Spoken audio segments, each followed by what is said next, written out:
Not the animated. Not the animated. Okay.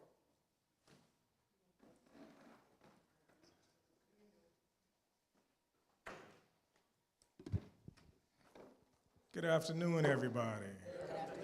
Thank you for coming out with us. We're going to begin and start with the word of prayer. If you don't mind bowing your heads with me. Father God, we're just so thankful, Lord, for this opportunity to come together to discuss stewardship and how to handle the resources that you've given us and blessed us with, Lord.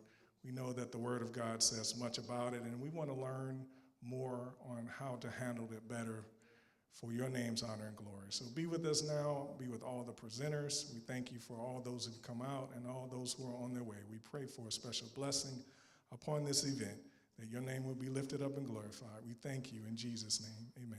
Amen. And if you do need an index card, I do have some in my hand, and I'll be walking.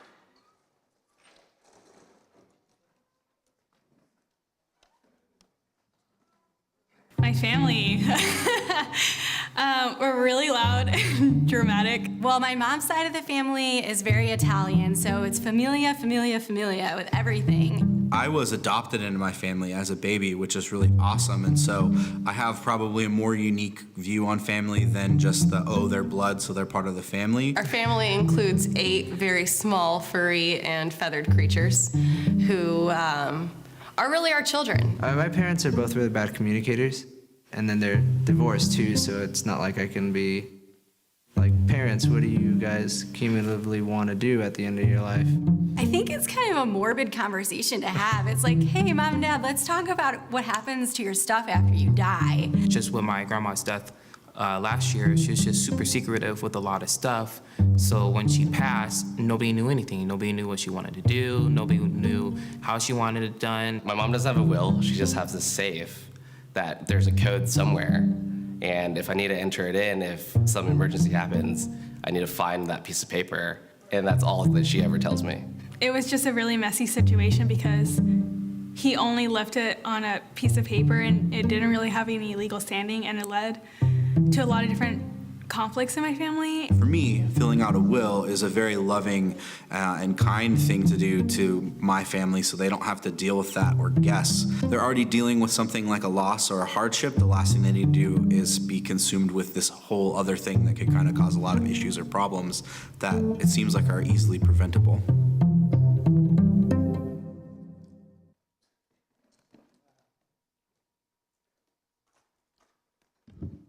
All right, thank you for that, Sean. Again, welcome everybody. The title of tonight's program is called Champagne Dreams on a Water Budget. And this is sponsored by Relationship Ministries. My name is Henry Bosman. Of course, my wife, Toya Bosman, she's the leader. I just, do whatever she asks. But anyway, that's relationship, right? So the Bible talks about, has a lot to say about wealth and about money. And we live in a world where money plays a crucial role. And the Bible, again, has much to say about managing finances. And the central theme in the word is that the earth is the Lord, and it is us it is him who gives us wealth. Sorry. Ironically, or interesting enough, we were supposed to do this last quarter, but it was delayed. And so we're doing it now, which actually coincides with the Sabbath school lesson for this quarter. Isn't that something? The Sabbath school lesson is talking about managing the resources that God has given us. And in that, here's a little excerpt from the beginning of the quarter. It says, "The Lord gives us guidance on how to earn money and utilize it wisely, and not to let it be something that, as Paul warned, can lead to destruction and perdition." In more than 2,000, how many did I say? 2,000 verses in the scriptures that deal with money and possessions and our attitude toward them. God gives practical instruction on how to live above the stresses of life and to manage to have financially faithful ways with what we have been given. I'm going to share just a few of those verses with you. In Proverbs 13:11, it says, "Wealth gained hastily will dwindle, but whoever gathers little by little will increase it." That kind of reminds me of lottery winners, right? You know, they win all this money and then in like 2 years they're broke. Some of them, I would say. All right. Proverbs 30:24 and 25. 4 things on earth are small, yet they are extremely wise. Ants are creatures of little strength, yet they store up their food in the summer. Of course, this is saying it is wise to store up wealth. Luke 14:28. Suppose one of you wants to build a tower. Won't you first sit down and estimate the cost to see if you have enough money to complete it? In other words, sit down and estimate the cost. And then, this is actually my favorite. I don't know if I've ever run across this before, but 1 Timothy 5:8 says, "But if anyone does not provide for his own, and especially for those of his household, he has denied the faith and is worse than an unbeliever." Mercy. These are just a few of the many verses that touch on managing your finances. It is important for us to learn how to be good stewards, and it doesn't matter whether you have little or plenty. So tonight we're going to get learn a little bit more about estate planning as well as managing your finances. And at this time, I will present our moderator, I would say, Miss Penny McPherson.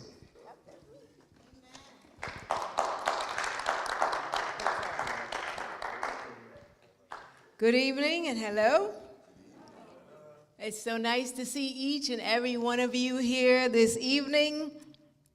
And we are excited about our topics. We're excited. I want to thank Henry and Toya for the great job that they're doing with Relationship Ministries, right? And so this evening, Champagne Dreams on a Water Budget. And the reason that we called it that is because a lot of times we have one plan, especially when it comes to estate planning. We think that things are going to turn out one way, but they end up being another. We have a dream that things will work out and I'm going to get this, or this is how the division is going to go, but that dream actually turns into a nightmare. Any witnesses out there? When someone actually passes away. And so as a result, we are blessed to have the opportunity to have some expertise in the house this evening. And so I am going to share with you a good friend of mine, and her name is Melanie Lee. And Melanie and I have, I don't know how long we've been friends, but many years now. And the great thing about it is that she is highly sought after and very good at her job, her profession.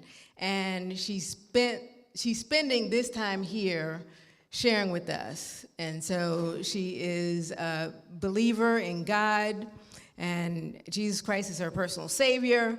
And she is definitely going to share with us information that can definitely help us from keeping our dreams turning into nightmares. And so I want to share with you a little bit about her. Melanie Lee Esquire is the owner of the Lee Law Office. She concentrates her practice in the areas of trusts and estates, estate administration, and elder law. She received her BA from Howard University and her law degree from Washington and Lee Law School. Melanie is a member of the American Academy of Estate Planning Attorneys and the National Academy of Elder Law Attorneys. She is an experienced and well-rounded estate planner. Her firm's philosophy is to help clients create, build, and properly transfer wealth. Attorney Lee is also a member of the Virginia State Bar, the Virginia Bar Association, sections on probate, trust, and estates and real property, the Hill Tucker Bar Association, the American Bar Association, and she frequently writes and speaks. And she just recently received an appointment, and the appointment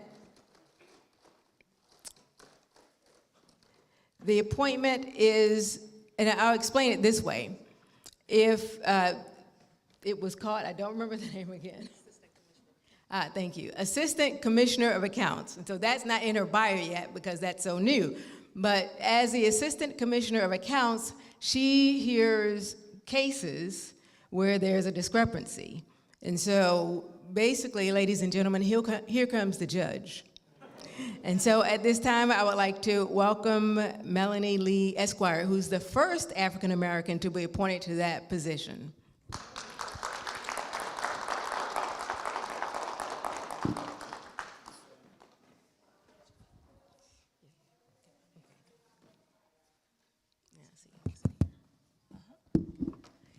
So Melanie and I are going to have a conversation, and I already have some questions. And Toya, if you have any more cards, you can pass those down. And just so for those of you who may have just come in, Toya has index cards in her hand, and so the way we're going to do this is if you have a question, write your question down on the card, pass that to her, and she will pass the card to me. So there's some hands on the other, her or Henry. So if you raise your hand so that she can, raise your hand high, on this side.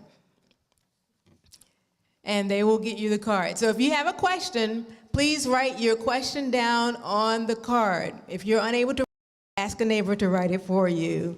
And we'll have that card, that question read for you. So Melanie, how are you? I'm well. Is that somebody? Yes. Am I on? Yes. Okay, great. Let me see. Yes, you are. Okay. So, Melanie, we have a diverse group here this evening, and some of them are young, and some of them are chronologically seasoned. Thank you, Dr. D. And so, when I look at the crowd, one of the questions that comes to mind is, how old do you need to be to think about estate planning or to worry about estate planning? Well, that's a great question. And I'd like to start just by saying thank you for inviting me and having me here today. I really appreciate the opportunity to actually share this information. As far as age for estate planning, I always find that to be interesting, as if there's some magic age, right, to think about when we want to put our affairs in order, when we want to think about their estate, as if, we know what age we're going to pass away or when there's going to be an event. So I always feel like, estate planning is for us at every age. I mean, a lot of people heard of the case of Terri Schiavo, the young woman in Florida who didn't have a medical directive. And most people know that she was in her 40s when she died, but she was really in her 20s when she went into a coma. And so the age for estate planning, I have an 18-year-old stepson. I made him start his estate planning as soon as he turned 18, because I've had situations where clients have called and they want to make medical decisions for their adult children, and they can't because they're adults. And so that's estate planning, to have your medical directive in order and look at your affairs. So I would say any age. That's a good point. There was a football player recently who just got injured. What was it? Is it not Pele, but the Hamlin. Hamlin, yes. And so that reminded me, he's 24 years old? 26 or so? 24 years old, and yeah, in his case, I can imagine if he were, to slip into a coma or if he were to pass away, and, the different people who might be trying to handle his affairs, and now his charity's up to $7 million now. Yeah. And so, you just never know what might happen. So, yeah, that's a very good question. If you have any more, I have some questions that people have given me already, but if you have questions, pass them to Toya on your index cards. Thank you. and we will be answering those. So, okay, then, so the next question I would have, because somebody said this earlier today, is that, well, I don't have any money. So I don't need to worry about an estate. And so how would you respond to that? Well, you know, I get that a lot, as you can imagine. Unfortunately, I get that a lot from people in my own community, right? And my first response, or my first gut response to that thought anyway, is that, of course, we all have ourselves. And we're not responsible for what we don't have, right? We're only responsible for being good stewards of what we have. And so I would say also is that you don't really know how much you'll have when you pass away. So if you think about what is an estate, it's really everything you own. It's your clothes, it's your car. You know, so I always tell people, you at least have an estate of the clothes you wore in here today, right? It's bank accounts, it's vehicles, it's life insurance, retirement. And I've had a lot of cases where it's been a lot of controversy and conflict of people who died and we thought they didn't have much, but when we add up the value of their homes, their cars, their life insurance, they had an estate. And they ended up with a lot of issues and controversy because they do have an estate. So, you know, because we have an estate, we want to plan for it. Okay, very good, very good. And so, as an ex-banker myself, we would set up the bank account sometimes, and you put a joint, you would select joint with survivorship or a joint account, you add somebody else to your account. This is just in case you die. You know, you add your mom, or your mom will add you to the account just in case something happens. And so the question is, so if you do that, do you have anything to worry about? I mean, is that going to take care of it? Because my mom's put me on her account as her joint holder. Is that sufficient, or what might happen? Anything? Great question. In our world, as an estate planner, we call that joint tenancy, right? So I say, I want Penny to have my house when I die. So I put Penny's name on my house, my bank account. So when I pass away, she has my house. No will, no trust, no muss, no fuss. But the problem with that is there's a difference between joint ownership and making someone a beneficiary. When you make someone the joint owner of property or of a bank account, they don't become the owner when you die. They become the owner right now. So how I see that in my practice is mom puts daughter on her house so that daughter can have house when she dies. Son-in-law claims mom's house as daughter's asset in the divorce. What can you do, Attorney Lee, right? Or father will put son on a bank account so that son can go into the bank account when he gets sick. But, you know, Truist didn't know, or Wells Fargo didn't know it was for when he gets sick. Son goes in and takes $33,000 out of father's account. What can you do, Attorney Lee, right? Nothing. He was an owner. He had the right to take that money out. Or most of my clients have perfect children. So son didn't take the money out the account, but son has a bankruptcy or has a child support order. And father's account is then tapped because son is a joint owner on that account. So we tell people, you know, there are many reasons to own something with someone else, right? But so they can have it when you die, so they can have access when you get sick, those are estate planning reasons, and normally not a good idea. Very good. I'm going to, this question's from the audience. It says, what are irrevocable, I do know this word. Irrevocable? No. Let me see. Irrevocable. It's irrevocable. I messed it up Irrevocable again. life insurance I trust. did go to college, y'all. I did.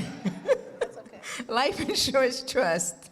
Can you explain? Great question. I will let you know And now. then the second question actually is, can you explain the benefits? So these questions are related. Those are related and different. Okay. So the first question is, what is an irrevocable life insurance trust? The second question is, can you explain the benefits of irrevocable trust? And because it is an estate planner, I get a lot of questions on trust versus wills. Trusts are actually older than wills, but people, you know, hear about wills more commonly. And I'll be honest, I have clients I do trusts for, but then they go around and tell everybody I got a will. So because we get a lot of questions on trust, I did give an opportunity for anyone who would like to attend one of our workshops where I spend an hour and a half going through what is a trust, right? But just for the purpose of explanation, and I'm gonna do these questions together if it's okay. A trust, I want you to think of it as like a box, a cup, a bowl, anything that can hold something, right? So I was just thinking about that. So if we think of this as the trust, we can put things in it, right? The idea is that a trust, someone creates it, someone is the beneficiary. I'll say that these mints are for Penny, she's the beneficiary. And then also someone is in charge of it, right? So I can say Penny's mom is gonna be in charge because we don't trust Penny to have all the mints, right? So that's the essence of the idea of what a trust does. It's literally something that you create that holds something. It is, written on paper too, just like a will, but a will is just a piece of paper. The court reads the will, a judge, a commissioner like myself has to interpret the will, so that's wills. When we have a trust, most trusts that people create for estate planning purposes are revocable. Meaning revocable, and there are two worlds of trust, revocable and irrevocable. A revocable trust, when you create it, you can change it.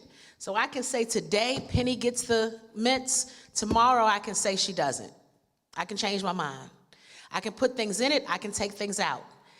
There's no difference between me and this box as far as taxes.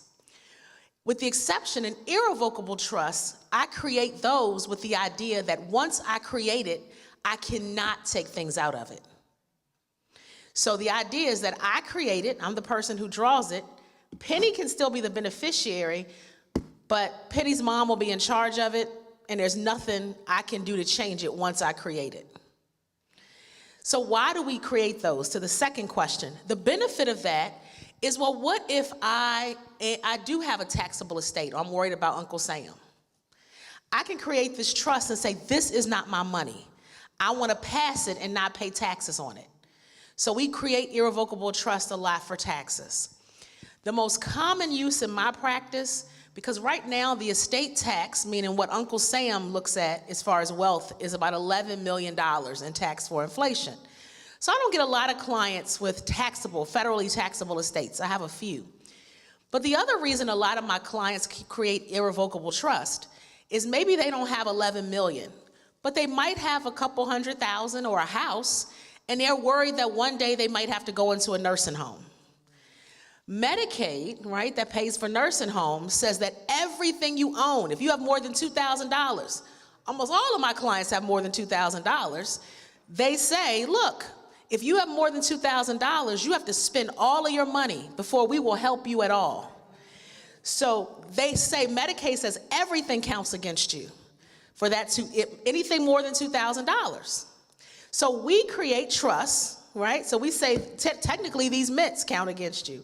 And then Medicaid has all of these rules about what counts against the $2,000 and what doesn't count. Medicaid also says that anything you give away in the last 5 years, 60 months, not that it counts against you, but we can penalize you for it.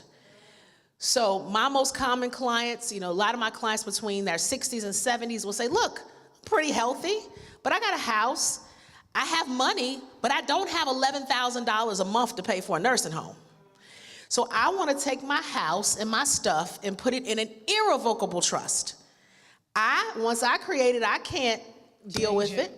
Penny, my daughter's still going to be the beneficiary, but I'm going to make another responsible person like Penny's mom in charge of it. So if I ever need Medicaid, and Medicaid says, what do I have? I don't have everything because it's in that trust. So we do a lot of that kind of work. So that's one of the big benefits of irrevocable trust, taxes, Medicaid planning. An ILIT, or an irrevocable life insurance trust, to the person who asked this question, it is a type of irrevocable trust that holds a life insurance policy. People think that life insurance is not taxable. Not true. It is taxable at death as income, right? It's just that it's not income taxable to beneficiaries, but it's estate taxable. So if people need to pay estate tax, we'll use ILITs to say that there's gonna be life insurance, but it's not gonna be taxable. So this is a good sub-question to the person who asked the question about irrevocable trust. It's an irrevocable trust, but it only holds life insurance. Very good. No, it was long. No, that was good and that was thorough, and we appreciate that. So the cards, let's see, Pastor needs an index card. Raise your hand if you need an index card so you can ask your questions. pen? Pastor Banks? Oh, okay. Okay, so he has a question, so if you could get his card. Okay. He has a question. Yeah. So if you could raise your hand if you have questions, we can pass those cards up or bring those cards up. That'd be great. Any others? There is one. Oh, yeah, okay. If you have an irrevocable trust and the beneficiary dies before you, can you then make changes? Great question. And I should see some of y'all in my workshop because I had irrevocable trust questions. And the answer to that is it depends on the language of the trust. So, you know, depending on how you draft the trust, how the attorney drafts the trust, irrevocable trust you should not be doing on your own. I don't think you should do any estate plan on your own, but definitely not irrevocable trust. Normally, the language says what is next. So normally, the easy answer to that is yes and no. So normally, when I do irrevocable trust for Medicaid purposes, I always give the person in charge the right to change the beneficiaries. And, you know, and the law says that you can't really change it at all, but the law says beneficiaries are okay if the trust is for the purpose of asset protection. And that's a little bit more beyond what we have scope for today. But the reason for that is most of the time, 80% of the time when I create those trusts, we're taking responsible children and putting them in charge of their parents' affairs. So the trust is set up so that mom or dad can't get to the money, right? Because we're worried about Medicaid. But we say that the children can take money. Children are supposed to take money and then turn around and do what? Take care of mom and dad, right? Help the parents. So I tell the parents, it's okay that you're going to do that because if little Johnny doesn't do what you want, you can disinherit him. So I give them that power to change beneficiaries. But irrevocable life insurance, normally you cannot change the beneficiary if they die. It's in the document what happens next. So good question. Complicated question, but good question. No, I think it's great. I think a follow-up question to, you said that the assets were not in their name for the Medicaid purposes? For Medicaid purposes, so whose asset is the trust? Great question. So depending on the type of trust. So the irrevocable trust is like its own entity. It stands alone. Like, for example, my business. You know, people who are business owners get trust concepts really, really quickly. Because my business is owned by me, right? But it's not me. Somebody sues me, I can say my business is separate. That's how the irrevocable trust works. Revocable trusts are see-through. You don't do a new tax return, it uses your social. So really, it's a separate entity, but it's yours. So anything in a revocable trust is your asset as the person who's the grantor, the person who creates it. Thank you, Got some Melanie. good trust questions. I know. Now you see why Melanie is my estate attorney. Because I don't even want to have to learn all of these in depth. And there's so many nuances and so many differences. And I don't have a big estate.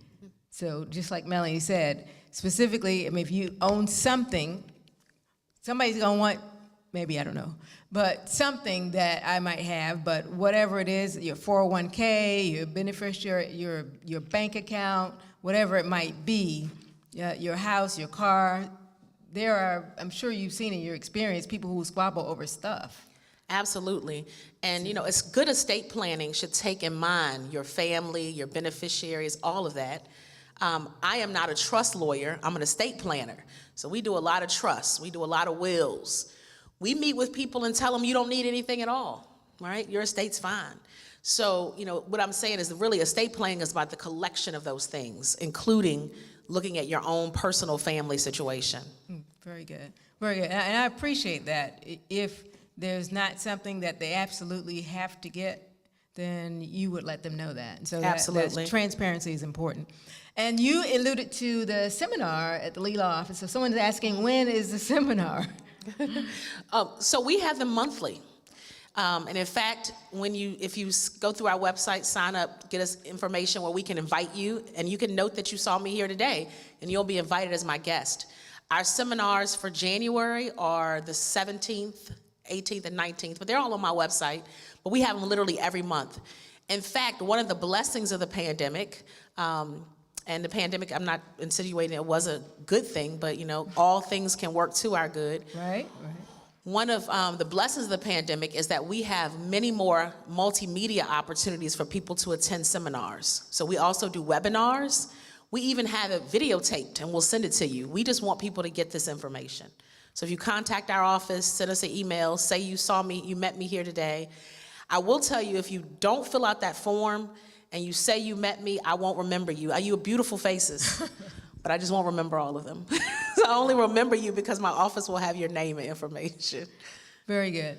So Paul is handing out a form that's called an evaluation form. We're not finished, but I'm just letting you know that Paul's handing out the green sheets. And so if you fill this sheet out, then your name will be listed so that when you call and say, I was at the Champagne Dreams on a Water Budget seminar or presentation, then she can validate that being the fact, so you can be a guest at her next seminar. Does that make sense?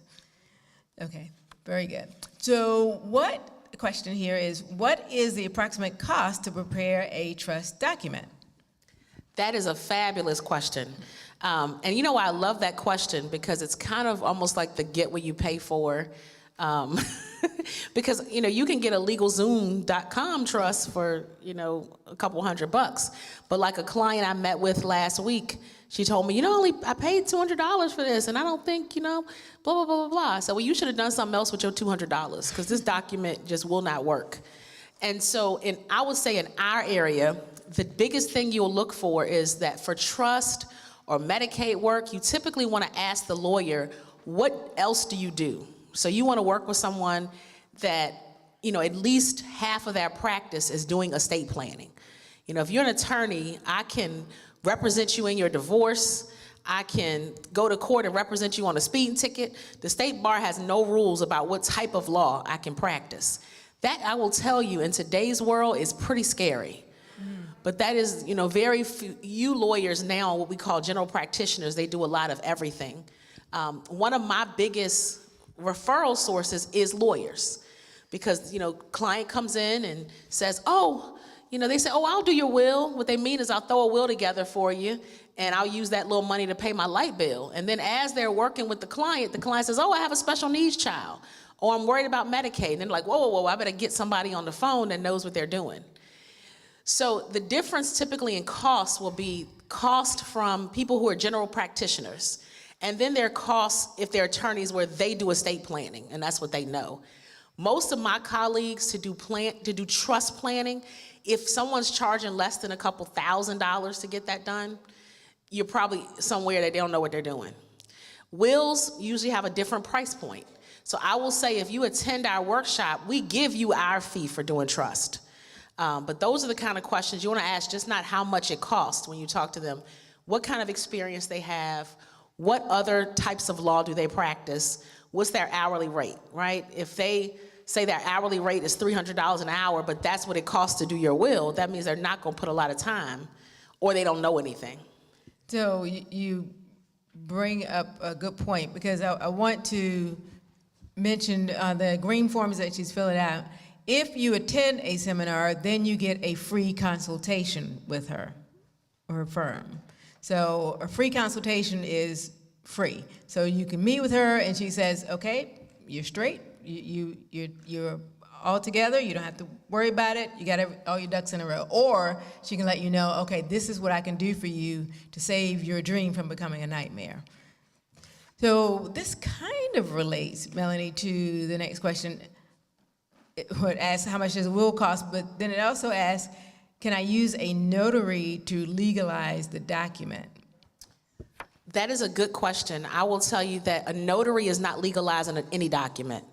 The purpose of a notary, and I'm a notary, I don't even own a stamp because I don't notarize things, but the purpose of a notary stamp is just to say that's your signature, not to say what your signature is on, right? So I have, as not only as commissioner, but also just as an attorney, I have rejected a lot of LegalZoom.com wills. I hate to pick on them, but It's just horrible.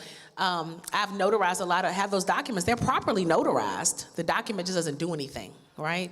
Some of them will even go to court and be admitted to probate, but they just don't do anything. So, that's the purpose of a notary. It's not to legalize the document. It's to say, this is the person who signed it. So those cases that you're seeing, these are people who had a relative who's passed away. That's correct. And so people are coming before you and saying, can this document stand up? And this is the division of the property, or there's some discord that some people may contest. Correct. Different topics. And so, very good. Can a trust include a business and personal assets inside the trust, or are they two different trusts? And what is rollover in relation to assets not included in the trust? Okay, let me see, I don't understand the second part. The first part of the question, can a trust include business and personal assets inside a trust? Yes, it can. So, for example, you have an LLC, you have a corporation. What we do is when you pass away, a lot of people, business owners don't know this, if you own a business by yourself or with partners, when you die, that LLC typically dies with you, or it has its own life, right? So the probate court is going to want to know who owns that business, and that business has to go through probate. So what we do is we take your shares in that business and we put it in your trust. So yes, it can go inside your own trust. And then what is a rollover in relationship to assets not including in trust? I am not sure what that question means, unless what they're referring to is a pour over. So I'm gonna change the question, and if this is not it, the person can let us know. So when I do a trust, or when any estate attorney does a trust, we also do what's called a pour over will. And so the will just says that anything I don't put in my trust while I'm living pours over into my trust when I pass away. That may be what they're talking about there. Okay, very good. Okay, yeah, I don't think we've touched on this one. This one, if I've named my loved one as a beneficiary on my will or my life insurance, is that sufficient, or are there any downsides? Great question. And just to repeat it, what the person is asking is, what if I put just put my loved ones on my life insurance or in my will? Right. The answer to that is it depends. I know people hate when lawyers say that, but that's why estate planning is so unique to every family. So for example, if I have a life insurance policy and I name my children on that life insurance policy, so I can say, for example, in my plan, I have a trust, but I can name my husband as beneficiary. I happen to trust him today. So if I pass away, that life insurance designation, I'm naming the beneficiary, they're gonna write him a check. So if I have $1 million life insurance policy, I die, I'm instructing them by that beneficiary to write him a check. I have a 19-year-old stepson, a 3-year-old, and a 7-month-old. I can't get them checks. I can't let this life insurance company write my baby's checks, right? Why? Because first of all, the life insurance company is not going to give those minors checks. And the grand prize is that money will not belong to anyone. The life insurance company, I may say, oh no, I'm naming them because I want to make sure that money's there to care for them. Life insurance company will not pay them, and then someone will have to go to court with the grand prize of being able to just go to court for the rest of their lives to show what they're doing, and the court determines how much money they can use of that policy. And so people will say, well, I'll get around that. I'll name my sister, because my child is a minor, right? So I name my sister. That's wonderful. But if my sister gets that money, right, then she passes away or something happens, it goes to her children. It's no longer there to take care of my children. So naming someone as a beneficiary in your will or your life insurance can be disastrous if you're talking about minor beneficiaries. If you're talking about disabled beneficiaries, it can be disastrous because they receive that money, they lose benefits. So it can be disastrous in blended families, right? Because you could send that money to your spouse, and unfortunately then they pass away or they remarry, right? And I have remarriage clauses in my stuff. So if you remarry, that's right, you got to. I love my husband, but I know he ain't gonna stay single, I die. right? I got a 7-month-old. He gonna be looking for somebody to help. Help take care of the baby. Exactly. And that's fine. She can do that, but she can't have my money. So I have provisions on my trust, but if I give that money outright to him, he can do whatever he wants with it. So that's why it can just not have the intended results that you want. So to follow up with that, can a beneficiary on life insurance be a church? Can you have absolutely. a church or a school?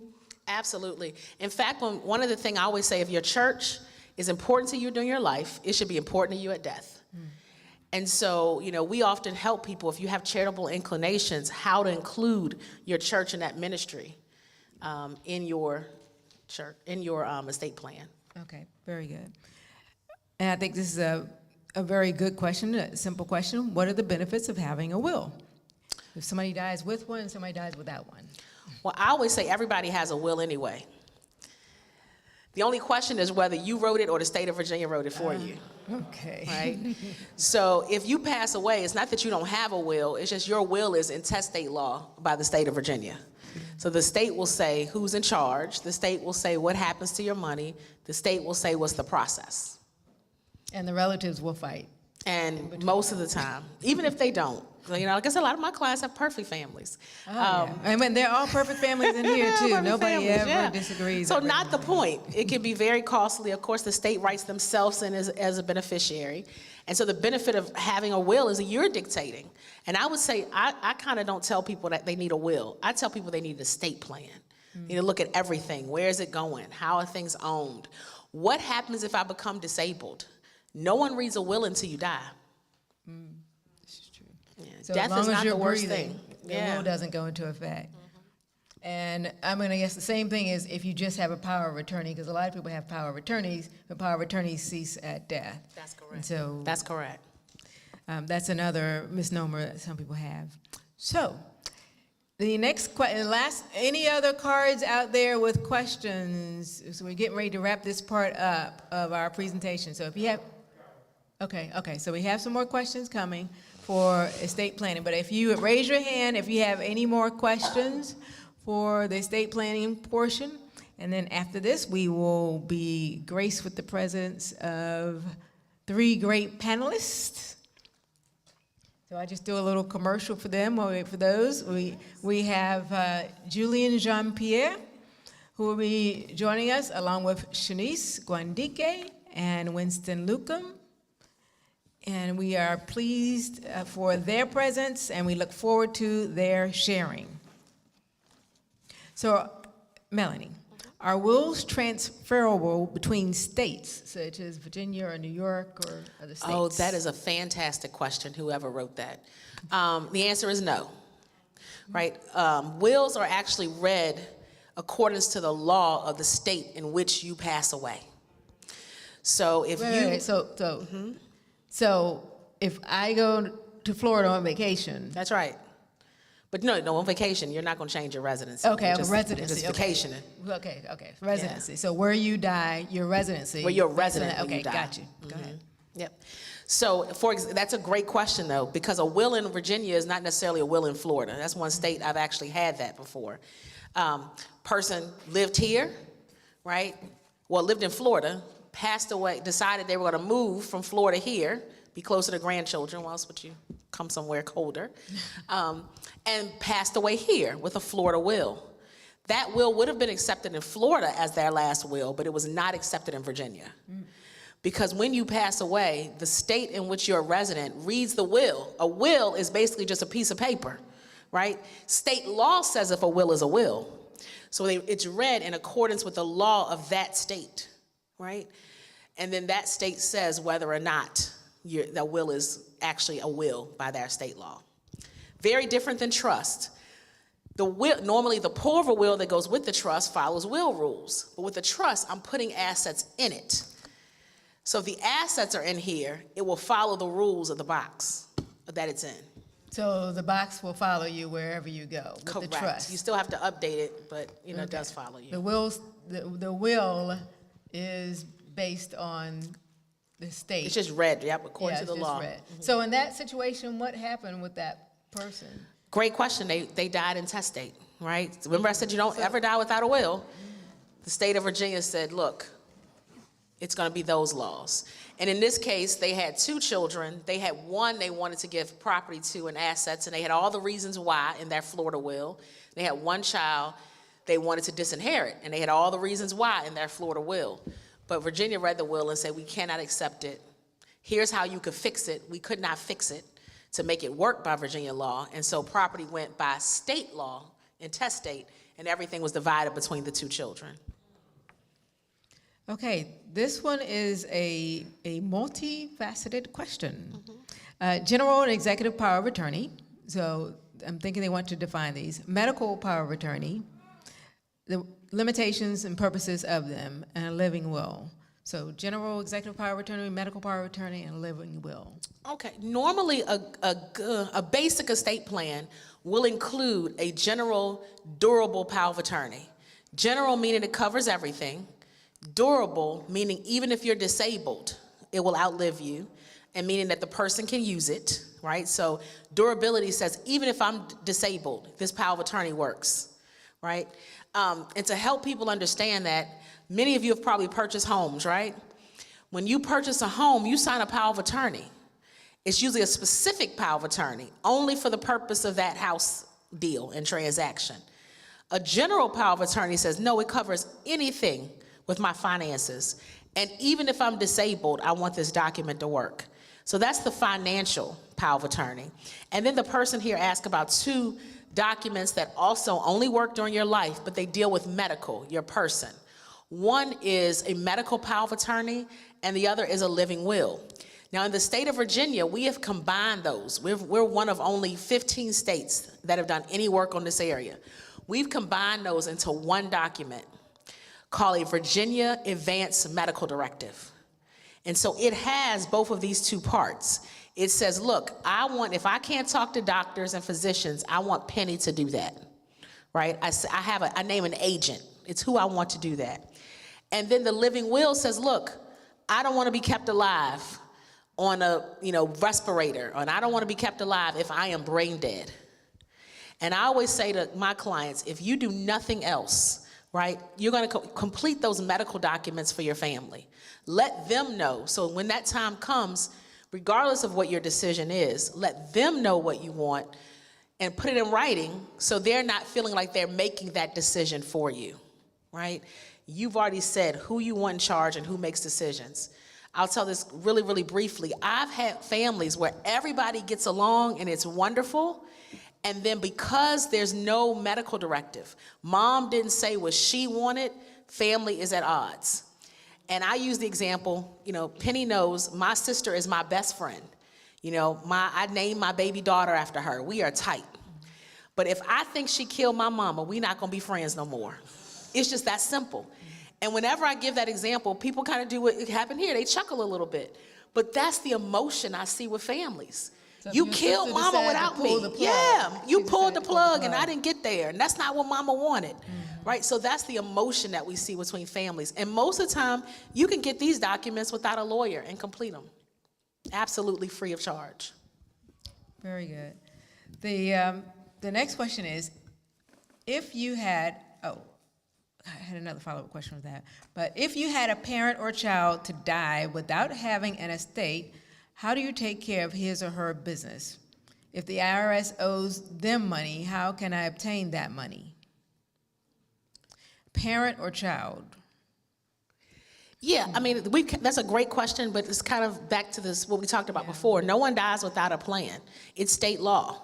So you have to go to court, right, and raise your hand and become in charge, because the state gets to say who's going to make the decision. If the IRS owes money, there's forms. The IRS has a form, and I won't even go past that, a Form 56, that person in charge of an estate has to complete. I would say the person who wrote this question probably needs to see a good estate plan attorney. Mm-hmm. Yes, definitely. Or state administration attorney. This just popped in my head. You being the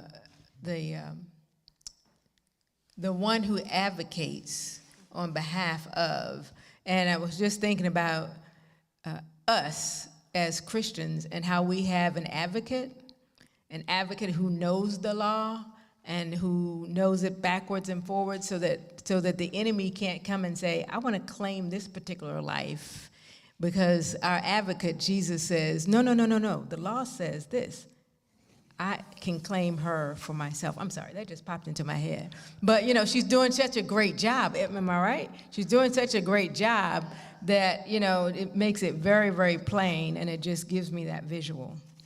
So the next question is, and raise your hand if there are any others, otherwise this will be the last two questions that we have. Any hand? Raise your hands high. We don't want anybody. Okay, there's one more question in the back. Okay, very good. What happens if an adult child and their minor son are beneficiaries of a life insurance policy? Great question. So I'm assuming that what this question is implying is there's one life insurance, an adult is a beneficiary and the minor. Right. If they are joint So you're sort of beneficiaries, like my mom, yep, I'm an adult, and I've had a child, and we're both the beneficiaries. you're both beneficiaries. The first thing I always try to remind people is life insurance is a contract, right?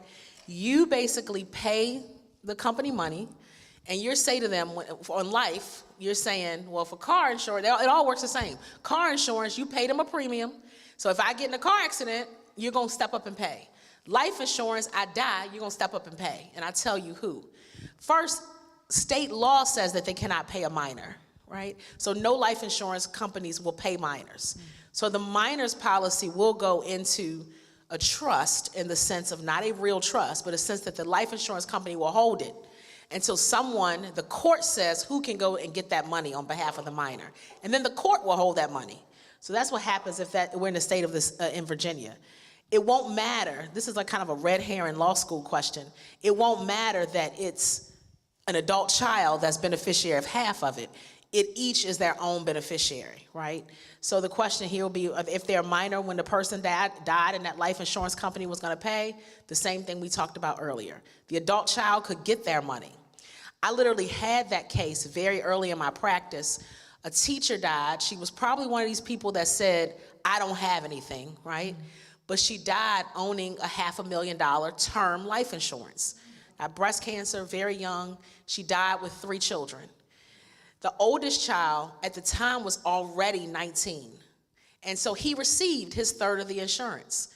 The middle child was a year from being 18. Literally, we made the decision, he and the person she put in charge, because she had no will, we went to court. And we also had to go to court for custody, but that's a whole nother play. Because the minor child, of course, she was the minor child, the youngest girl, she was the physical parent for. She had physical custody.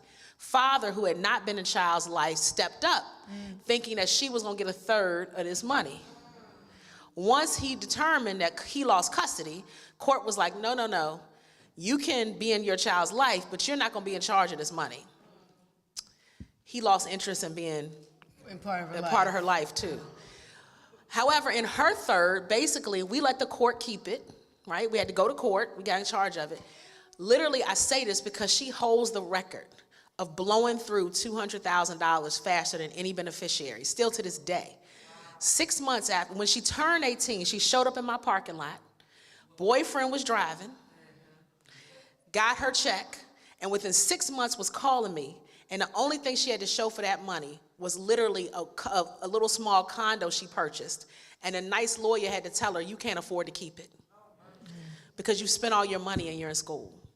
So I tell people, when people ask questions like this, we need a plan, right? Not just to look at who our beneficiaries are. So, but good question. Actually, great question. I think these questions might be related. But who decides who gets paid first when someone dies without a will? The state. The state, yeah. The state decides it. And you know who gets paid first, right? The state. The state. You know who gets paid second, right? No. The lawyer. Okay. Because the lawyer wrote the rules. So, and following up with that question, that was my follow-up question. So, when someone dies intestate without the will, and they have to go to court, and they have to go to court, then are they incurring costs along the way because of that? Absolutely. And the hard thing is to get into court, someone has to come up with money. So that happens every day in my practice. They're like, well, who's gonna pay that? I was like, oh, you got a credit card? Because someone has to come up with the money to get into court. Then once they get into the estate, they can be paid back or reimbursed. So it's important to pay the money up front because you end up paying it in the end either way, Absolutely. because the state of Virginia says if somebody dies, we're in charge. That's right. Okay. All right, so if you don't want the state of Virginia in charge of what happens when you're gone, then Plan. you need a plan. The last, well, I guess 2 more questions. What should we do to ensure that the money we leave is protected for our kids? Have a plan? Have a plan. Yeah, absolutely. I think is the answer to that question. You need to have a plan. And, okay, they're collecting the evaluations, everybody. And for those of you who may have come in afterwards, those evaluations, if you fill those out and attend one of her seminars. Oh, they're free. Okay. Attend one of the seminars, which are at no cost, they're complimentary. If you attend one of the seminars and your name's on there, then,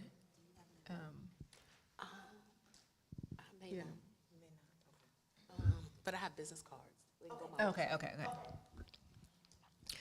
So if you did not get a form, then you can, she does have business cards with her as well. And the form is on my website too. You can just put the Oh, okay, information well, in. very good. Yeah. So, very good. We'll give that at the end.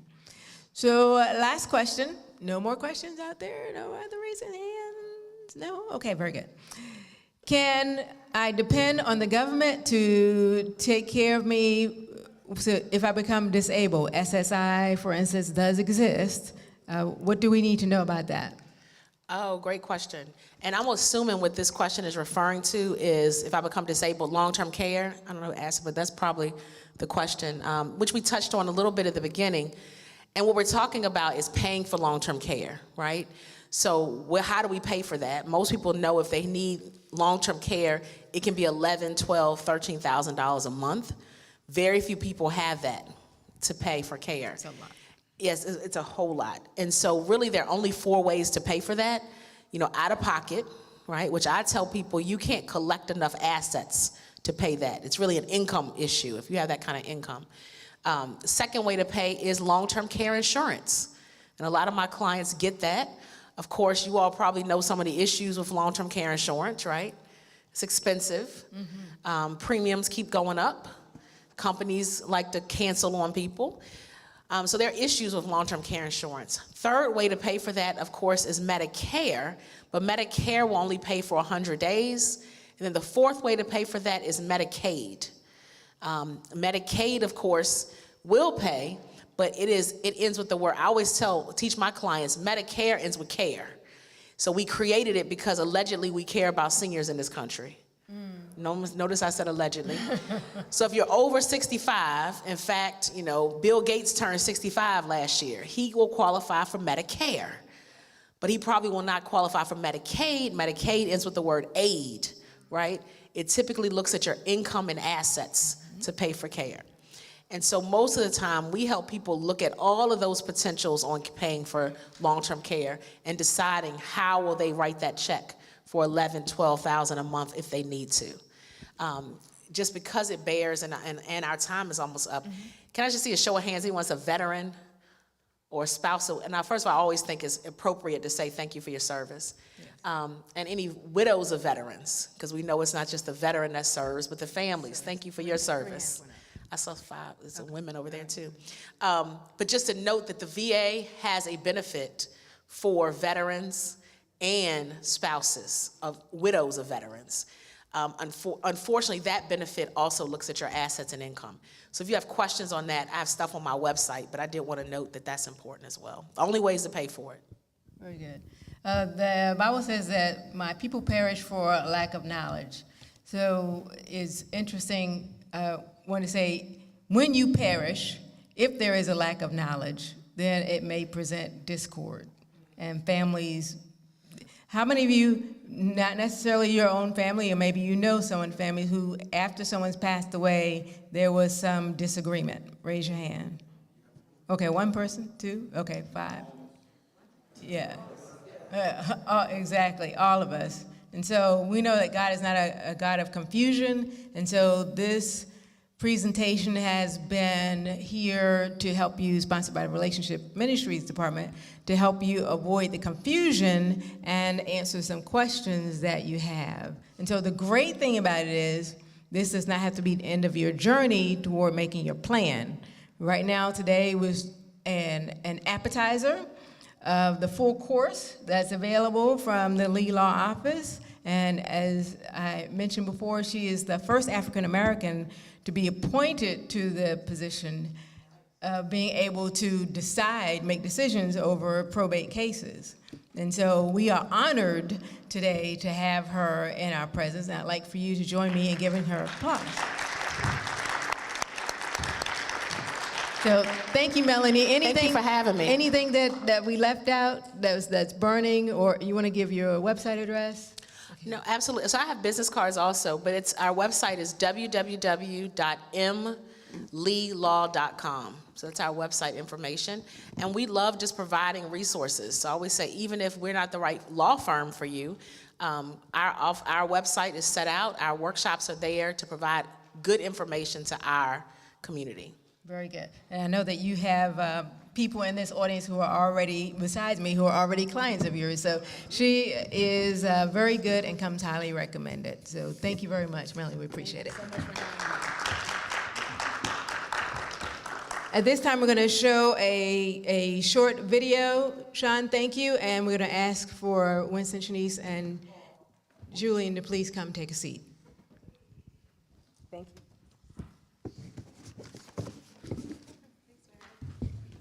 There's a misconception that to be good with money, you need a lot of it. Not true. What you need to be good with money is everyday management.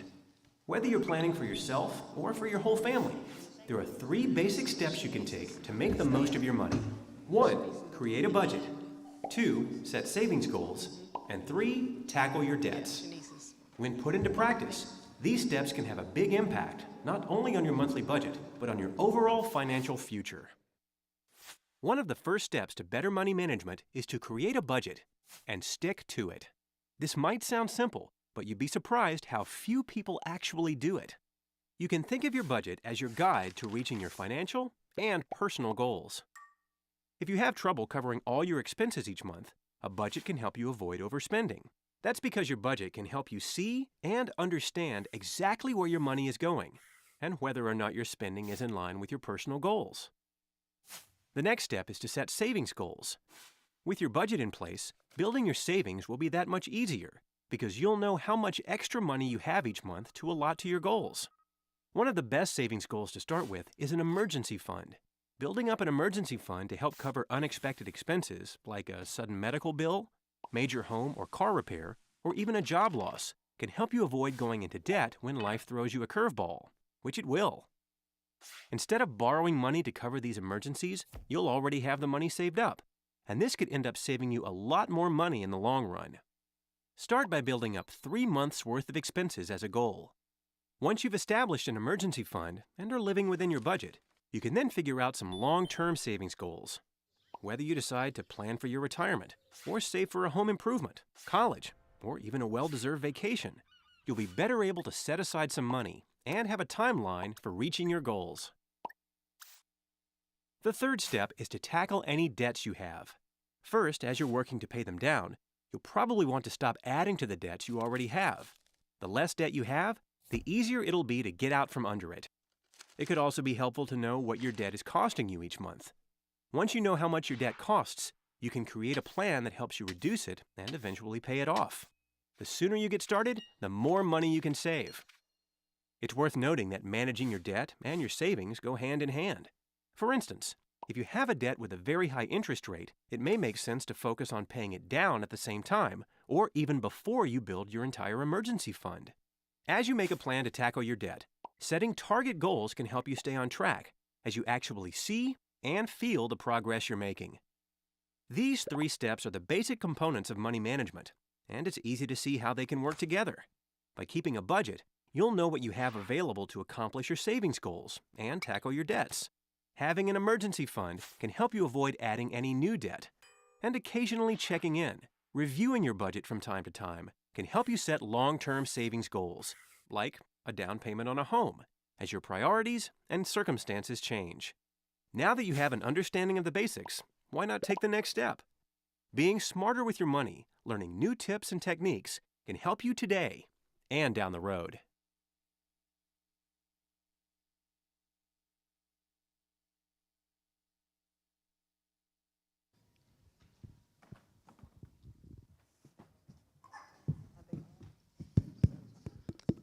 Very good, very good. Thank you. I want to thank Toya Henry for finding those great videos. I thought they were very appropriate. And now we transition to the second part of our program, and we have an esteemed panel here, and they represent a diverse areas and backgrounds. And so I am going to start, ladies first, with Shanice Gwandike. I'm going to introduce, we have Shanice, Julian, and Winston. And Shanice is a registered clinical nurse with VCU Health Systems. She provides a broad spectrum of nursing care to a variety of different patients, and she implements critical care and actively performs life-saving measures to better the health outcomes of her patients. She's traveled to different hospitals within the state of Virginia and other areas such as Charlottesville and Stafford to aid patients and help with the nursing shortage. How many of you know there's a nursing shortage out there? So we thank you for your service. We definitely thank you. She began her career in healthcare just 4 short years ago after leaving an 8-year career as a personal banker for a global financial institution. She enjoyed providing education and advice to help establish financial plans and to help clients achieve financial success, but felt that God was leading her on a different path. In 2017, Shanice witnessed a car accident where she felt led to call 911 and aid the individual injured in the accident. From that day on, she knew that caring for others was God's plan for her life. So shortly after that incident, she enrolled in J. Sargent Reynolds Community College and obtained her associate's degree in nursing. Shanice is married to David Gwandike. David and the baby are not here today. And they have a handsome son, Miguel, and they're anxiously awaiting the arrival of the baby girl. You can't really tell, but she is going to be delivering a baby girl, Lila, in March. And so we thank God that you are here and that you're able to be here today. She enjoys cooking, going on long walks, and spending time with her family. So help me welcome Shanice Gwandike. Very good. And we're going to move to Mr. Jean-Pierre. I love saying that name. Oh, yeah, that is it. Okay, very good. Very good. So I had the pleasure of meeting Julian earlier, and for 6 years he's worked in the financial industry for 2 of the largest firms in the country. And he led the Richmond market in sales goals for 2020 and 2021. Currently, Julian is working as an assistant vice president and a licensed private client banker for JP Morgan Chase. Julian works with a team of financial and securities professionals in Central Virginia, New York, and DC. And interestingly enough, Julian went to school to become an electrician. Yay, noble profession, we need more of them too. But when he got there, he says, no, this is not for me. And so he decided to change careers, and finance is what was calling him. He started as a teller at SunTrust Bank. I started as a teller too when I was in banking. And he was born in Massachusetts, raised in Chester, Virginia, and he's an avid basketball player. Please help me welcome Julian Jean-Pierre.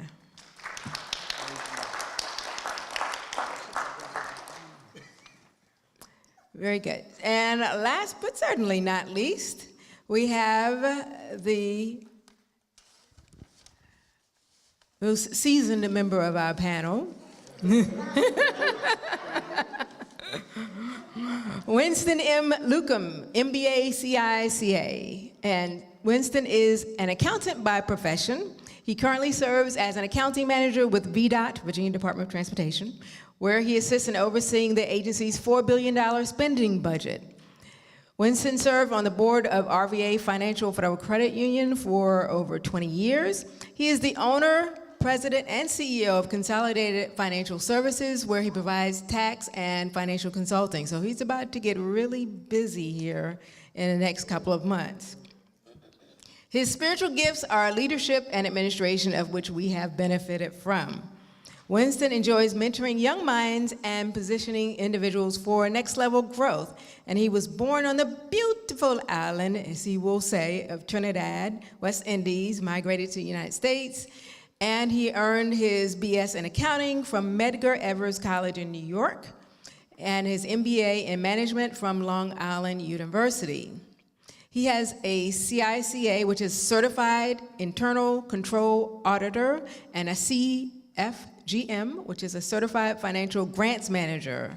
He is the current president of AGA Richmond chapter, and he's married to the lovely Dr. Denise Lukum, and they have 4 grown children and 7 precious grandchildren. He enjoys tennis, soccer, and traveling. And so please help me welcome Winston Lukum. Very good. So same format. If you have a question, Toya has some business cards that, oh, I'm sorry, she has some cards, index cards, that she, raise your hand if you have a question, and you can submit those, and we will ask them of the panel. So all 3 of your mics are working? Yeah. Okay, very good. So the first question for the panelists that I want to ask each one of you is, so you each come from like different perspectives. Shanice was in banking, now she's in nursing, she's a mother, she's about to have another baby, she's gone back, her husband's in school. So different dynamics, different life experiences. And Julian, the young man, 24 years old, and he's on a different life path as well, single. And Elder Lukum, I'm sorry? Yeah. Yeah. No? I'm not single. Oh, you're not? Oh, sorry. Young man. Corrected. That's no problem. But in a different dynamic than where Shanice is in her life. And Winston, you're in a different area than where Winston is in his life. So you're coming from different perspectives. And so the question is, what significant challenges have you seen people face when it comes to personal finances? And whoever wants to answer first. What significant challenges? I'll go first. Okay. Before I even answer the question, I want to thank the church for even allowing me to be here. You guys are very lovely people. I've been hearing you the entire time, just speaking up and asking those questions, and I think that this is like a really good event to have, because a lot of times, and I see a lot of my people out here, I think all of my people out here, we don't get the knowledge given to us so easily. You know, sometimes we have to ask, and it's not just given, and I think this is the kind of event that we need to have more often. So I definitely want to thank the church for allowing me to be here. Just to go on the question about some of the challenges, I think the biggest thing I see from where I'm sitting, usually at my job, is just no one knows where to start.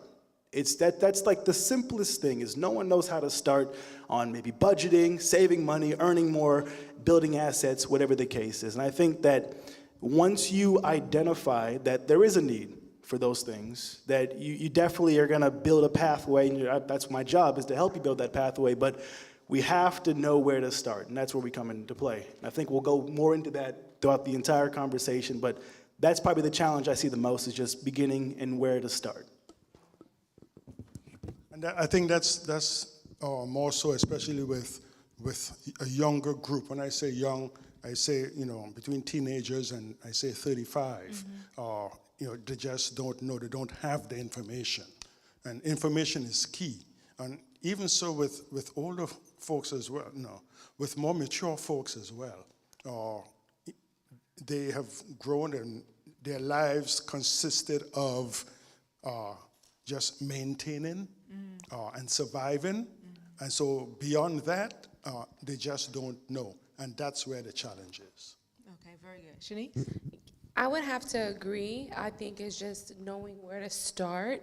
A lot of people just don't know where to start. And like you said, it's just people are going to work and maintaining and just saying, okay, I got paid, let me pay this bill that came in, or I got paid, let me pay this bill that came in, and just, like he said, surviving.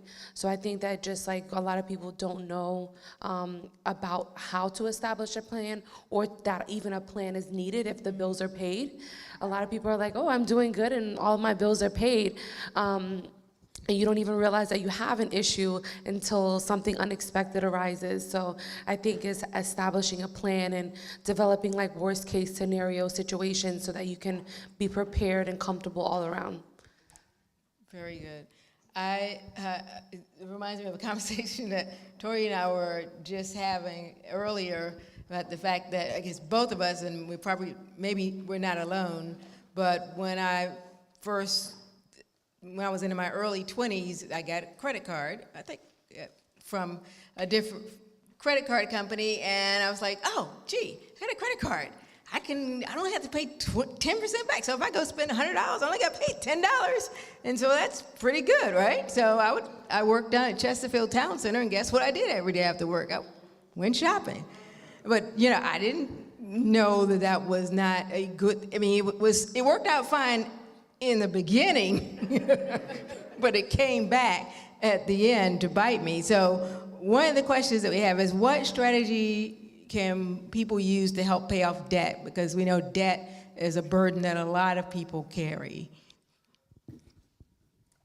Shanice, go ahead. I know that I don't know if it's just me, but I too was like, oh, I have a credit card and this is great, and I have great credit because I have a credit card. It's so easy to fall in debt situations just because of you just don't know, or unexpected situations, and you get a credit card for that reason. But I can only kind of say like what I did, or what helped me kind of pay off debt, was just kind of laying things out, determining like what you owe and what's costing you the most money, or what's costing you the most out of your financial expenses. And once you can kind of like hone in on, okay, this is costing me the most, just kind of tackling those expenses, or that expense one thing at a time. And then sometimes consolidation options are available too, depending on wherever financial institution that you utilize. Sometimes that may be an option for you, but I think it's just more so like trying your best to live within those means, and not taking your credit card as an opportunity, as an additional source of income or monies. And just kind of like determining what's costing you the most would be my recommendation, to tackle that first. Okay, very good. Winston? Yeah, I think one of the things, especially I would say to the younger folks that and parents, when it comes to credit cards, don't get one. I'm very serious. Yeah. Don't get it. You're young, you're a college student. The temptation is great, but you would pay for it dearly in the long run. And so I know your parents probably have told you this, but take it from someone who is your spiritual parent. Don't get a credit card. I'm not saying credit card is not good, but for young ones, don't get a credit card. Say if you need something, you want to buy something, save towards it. Save towards it. Because that credit card is going to give you more headaches than it's worth. You may get instant gratification now because you're able to purchase something now, but later on, you're going to end up paying more. Yes, Julian. You know what, and my advice is for those who did get a credit card, and maybe they got more than one, and maybe they have 10. And a big term you'll hear a lot of times if you ever take a consolidation course, or if you ever maybe sit in front of a banker, is you'll hear snowball. And it's to snowball your debt. This is a very practical piece of advice, but it's to take each and every piece of debt you have and pay down the smallest first. Pay the minimums on the highest ones, pay the smallest ones first. It sounds small, but I'm telling you from personal experience, it is a game changer when it comes to budgeting. Trust me. Very good. And I want to circle back, if I can, Winston, on what do you say to people who say you need to establish credit? Well, for those, again, you only establishing credit because unfortunately, that's the way of the American system. The American financial system, is based on credit. In most other countries, you see people with homes and things like that, they don't buy anything by credit. They save. Yep. I remember as a little boy in Trinidad, my grandfather, he built his house piece by piece by piece, room by room by room. And as he saved his money to buy the materials, build and added on another room. And that's the way it is in most countries. Again, unfortunately, that in America, it's based on credit. Now, at that point, when you need to make a purchase, again, I've seen individuals go and buy a car cash. And that's fine because they saved and they purchased that car. But the majority of us cannot do that. And so we have to borrow or to buy a car. In that case, in order for you to, especially for young ones who are now graduating from college and getting into the workforce, you have to establish credit. In that case, you get a credit card, yes, and you start using that credit card, paying off the balance. Using that credit card, paying off the balance each and every month. That's how you build credit and build your credit score. Very true. I know that to be a fact, yes. I 100% agree. My husband, he's from El Salvador, so his whole family has the same mindset, whereas you save money cash and then you have good credit because you have cash. But as you know, with buying a home and when you want to have someone as a support person on purchasing a home, they need to have good credit and not just cash, right? So initially, when we were preparing to buy our first home, credit-wise, he just didn't have any, like no score, just because he just used cash for everything. But like Brother Lucas was saying, the best thing is for you to, if you have a purchase coming up, to participate or have someone participate in a purchase with you, such as a car. So he was able to build credit from us just collaborating on a car payment. Even though we had the cash or a portion of it available, we just worked slowly but surely towards that for him to be able to begin his credit there.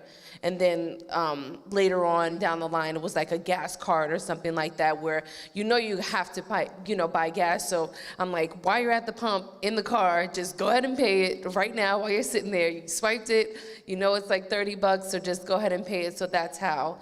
That was my redo of helping him build credit. Don't do what I did. Yeah. But that's a safe way to absolutely build credit. Yeah, and both of you said something that's really important. I want to make sure it's not missed.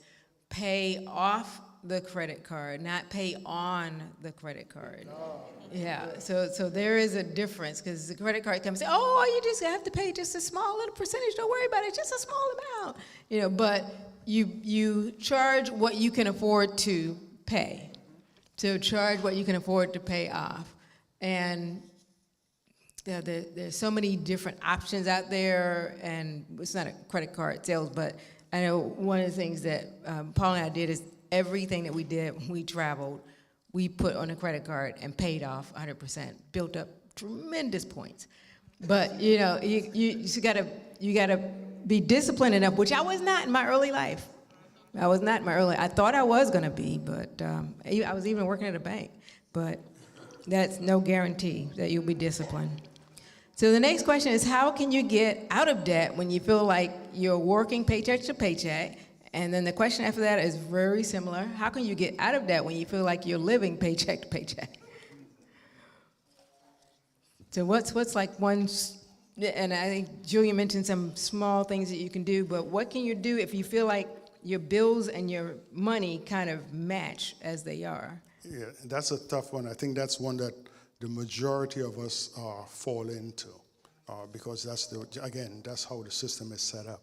But I think one of the things that, and for me early in my life, when I was Julian's age, is that I seeked out a credit counseling company that was able to consolidate all my credit cards that I had from college and everything else, and all the other small loans that I had, and they consolidated it all and made it so I would only pay one payment. I would pay that credit counseling company, and they dealt with all the creditors that I had, so I didn't have to deal with them. But again, you know, when you make that decision, you have to be diligent about it. By doing so, they were able to consolidate all my credit cards, my loans, and reduce my interest rate. So I was paying more on principal than I was before paying each and every one separately. So if you out there that find yourself in a situation where you're up to here with credit card debt or whatever other debts that you have, I would recommend seeking out a credit counseling company, someone that will help you to consolidate those. And it's not an avenue for you to go back and create more debt, because you may find yourself having a little bit more disposable income when you do that. Again, use that disposable income to pay down more on the debt to get rid of it. I think that is definitely a great idea. One of the things that people don't realize too is the interest on their credit cards. You get a balance of $4,000 or $5,000 and you end up spending $200 a month on simply interest on top of your minimum payment. So I think a big thing that folks should look at is with the credit cards they have existing, and if you have any space on those cards, look at balance transfers. Transfer those balances onto another card. They'll give you generally an option of a year to 15 months of low interest or no interest on paying just simply that balance down. It's a small thing, but $200 on top of your minimum payment every single month, I mean, avoiding that is definitely something that I think you should strive for if you're looking for a surplus in your income every 2 weeks or every month. And I just wanted to put a plug in for right here. If you have questions, for those who may have come in a little bit later, if you have questions, we are taking the questions. Raise your hand, and Henry or Toya will bring you an index card. You can write your question on the card, and then we can have your card addressed by the panel. So raise your hand now if you need a card, if you would like a card. Okay, we have one down front here. Okay, very good. So, Shanice, you want to address that question? No, I was just gonna say that I absolutely agree. That was the only way that I was able to get out of like credit card debt. My credit card debt situation was, getting a consolidation loan and just making like a monthly payment on that. And I don't even think I was disciplined enough at that time. So I just had to like not get rid of the credit cards because I didn't want to close it and not benefit from the credit that I had built from that relationship with making the payments on time. But I just like put it at a location that I said, okay, if it's not on my person, then I won't utilize that. But for me, what did help was the income that I was able to save from making those individual payments. I just created a savings account with those funds. So I totaled up, okay, what am I paying usually? $25 here, $30 here, $50 here, $75 here. And now I only have a $100 payment. So that additional $25 or $30 I was able to just start putting into a savings account. And that's how I learned or started to save, because in my situation, some of it was just frivolous spending, but a lot of times it was like, oh, you need an oil change. And I'm like, oh, well, since when? Since forever, right? And I'm like, $40, So I was like, okay, well, I'll put it on the credit card. But I started, when I got that additional income you can absolutely put it on the loan or whatever form of consolidation you use. But for me, I started to use that as a way to teach me how to save, to prevent me from getting back into the same situation that I was in from the beginning. I just piggyback off of both of your consolidation comments, which I think, and I utilize it myself as well, consolidation loans are a phenomenal thing to keep it in one place. Another thing to keep in mind too is if you own your home, take a look at your equity. That is your cash. So if you've paid down a large chunk of your home, banks will lend you 80 to 90% of what that value is. A lot of times those are a lot cheaper than a consolidation loan. You're thinking a consolidation loan's around 8 to 15%. An equity loan could be 2%. So keep that in mind. It's a line of credit that you've established yourself unknowingly. And it's literally your cash. And it's just because you're paying your mortgage on time. You have it there. Very, very great points. And what underscores all of the options is discipline. If you decide to use a consolidation loan, that means don't go out and get other credit cards and run those up. If you decide to use your equity, then don't run up more debt because now I paid off all my credit cards with the equity in my house, so now I'll just use the credit cards again and I'll go on vacation to celebrate. No, then you end up in a worse situation than you were before. Yes. And again, we're not saying that credit card is a bad thing, but it has to be properly managed. As I said, I think the younger folks, I would encourage you to stay away from it. But the more middle age and as you get older, you would need to do that. For me, I have one credit card. Me too. One credit card, and that credit card is for emergencies. So otherwise, if I don't have cash in my bank, it ain't getting spent. It's not an emergency. It's, non-emergency. So it's good to have credit card. If you use it, the one I pay my smart tag with it every month. And so every month I pay my smart tag, and of course every month it sets the draw and pay that credit card back. So it always keeps a zero balance and keeps your credit score up. Very, very, very, very true. So let me take it down a notch for the person who doesn't want to write the question. So you have debt. Your debt is more than your income, or it meets the income. At the end of the month, the only thing's left over is the zero after your income and your debts. So you got creditors calling you. I mean, you're in that situation. One of the things that I wanted to suggest that somebody alluded to was you can negotiate with your creditors. So if you feel like you're behind a hard place, you can call your credit, and even the credit agencies, the people who call you. What are they called? The creditors. What's it called? Debt collectors, thank you. Yeah, they used to call me back in the day. I forgot what their names are now. But I put it out of my mind, 10,000 feet into the sea. But, I mean, back in the day, I mean, I told you I wasn't disciplined when I was in college. I would just spend money because I could. And so then the debt collectors would start calling, and they would call all the time, and they would call different numbers, and they would call family members back then. I don't know if they still do that, but they would call anybody to try to get you. There are laws now with the CFPB, the Consumer Financial Protection Bureau, and so they are not supposed to call you after 9 o'clock. There are different laws that they cannot threaten you.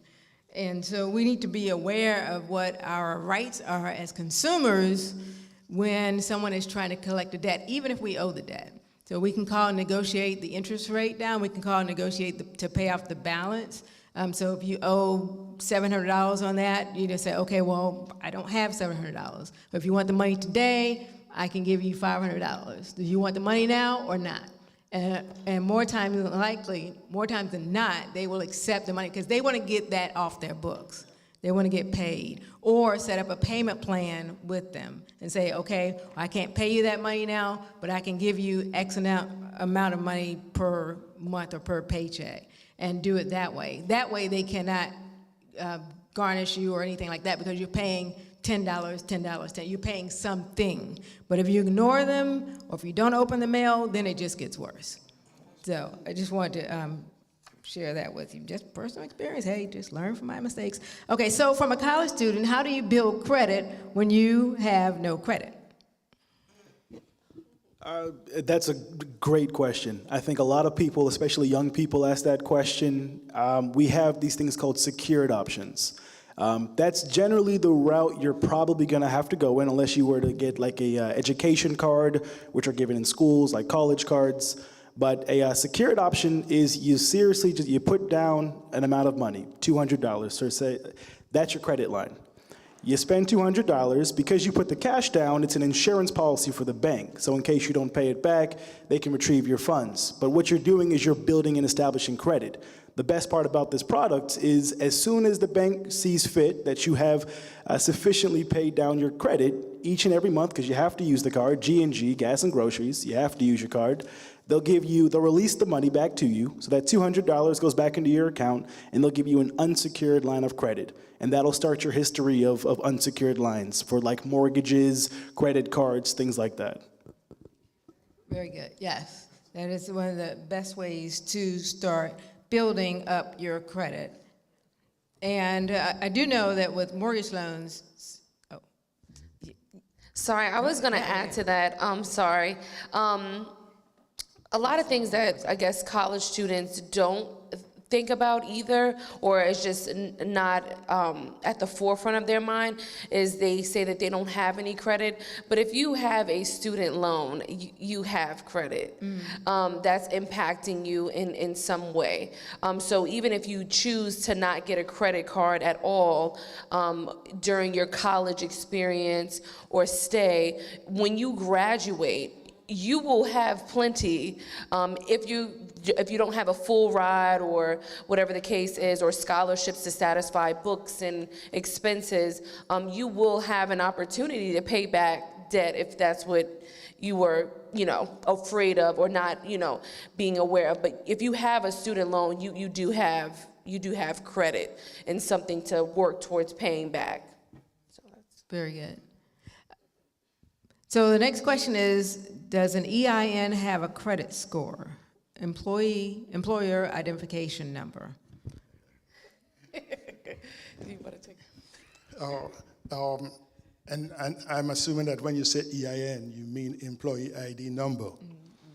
Employee ID number is for businesses, it's not for individuals. EIN number is for businesses as opposed to social security number for individuals. So that's the difference. So as an individual, you don't have an EIN number. Right, so I think the question is, does a business have a credit score?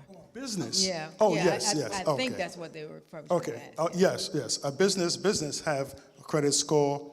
It's done. The EIN is issued to businesses by the Internal Revenue Service, IRS, IA, Uncle Sam. And from that number, the businesses request or apply for what you call a DUNS number, which is what they use. Was it? Yeah, Dun and Bradstreet or DUNS number. And that number is used to build credit for businesses. And the next question is your Social Security number a line of credit? Be nice, but it's not, unfortunately. You still have to establish individual credit, but something that a lot of folks do as well is with that EIN number, you can have a business in your name as well, and you can establish credit both ways. So if your credit's not so great personally, hopefully you've also established a line of credit under your business, and you'll get into things of like write-offs and personal expenses with the business as well, but that's more so with Attorney Lee. Yes. So yes. So if you establish a business, you can also establish credit under the business name. Yes, you can. And just wanted to put another plug in here on credit cards, because I've made all the mistakes possible.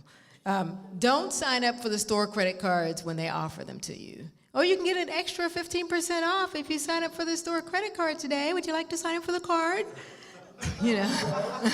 You know, and your answer should always be, I would say yes. I would say yes. Apply for it, get the 15%, and cut the card up when you get it. okay, don't use the card though, but don't use the card. It's what, okay, we have a hand in the back who needs a card. Okay, the next question is, and so, yeah, raise, okay. The next question is a tax question, I believe. The middle class is so heavily taxed. How can we offset that? Are there any tax breaks? Is it charity or LLC? What things can you charge to a business to help with tax break? Does the LLC have to show viability to be used for tax breaks?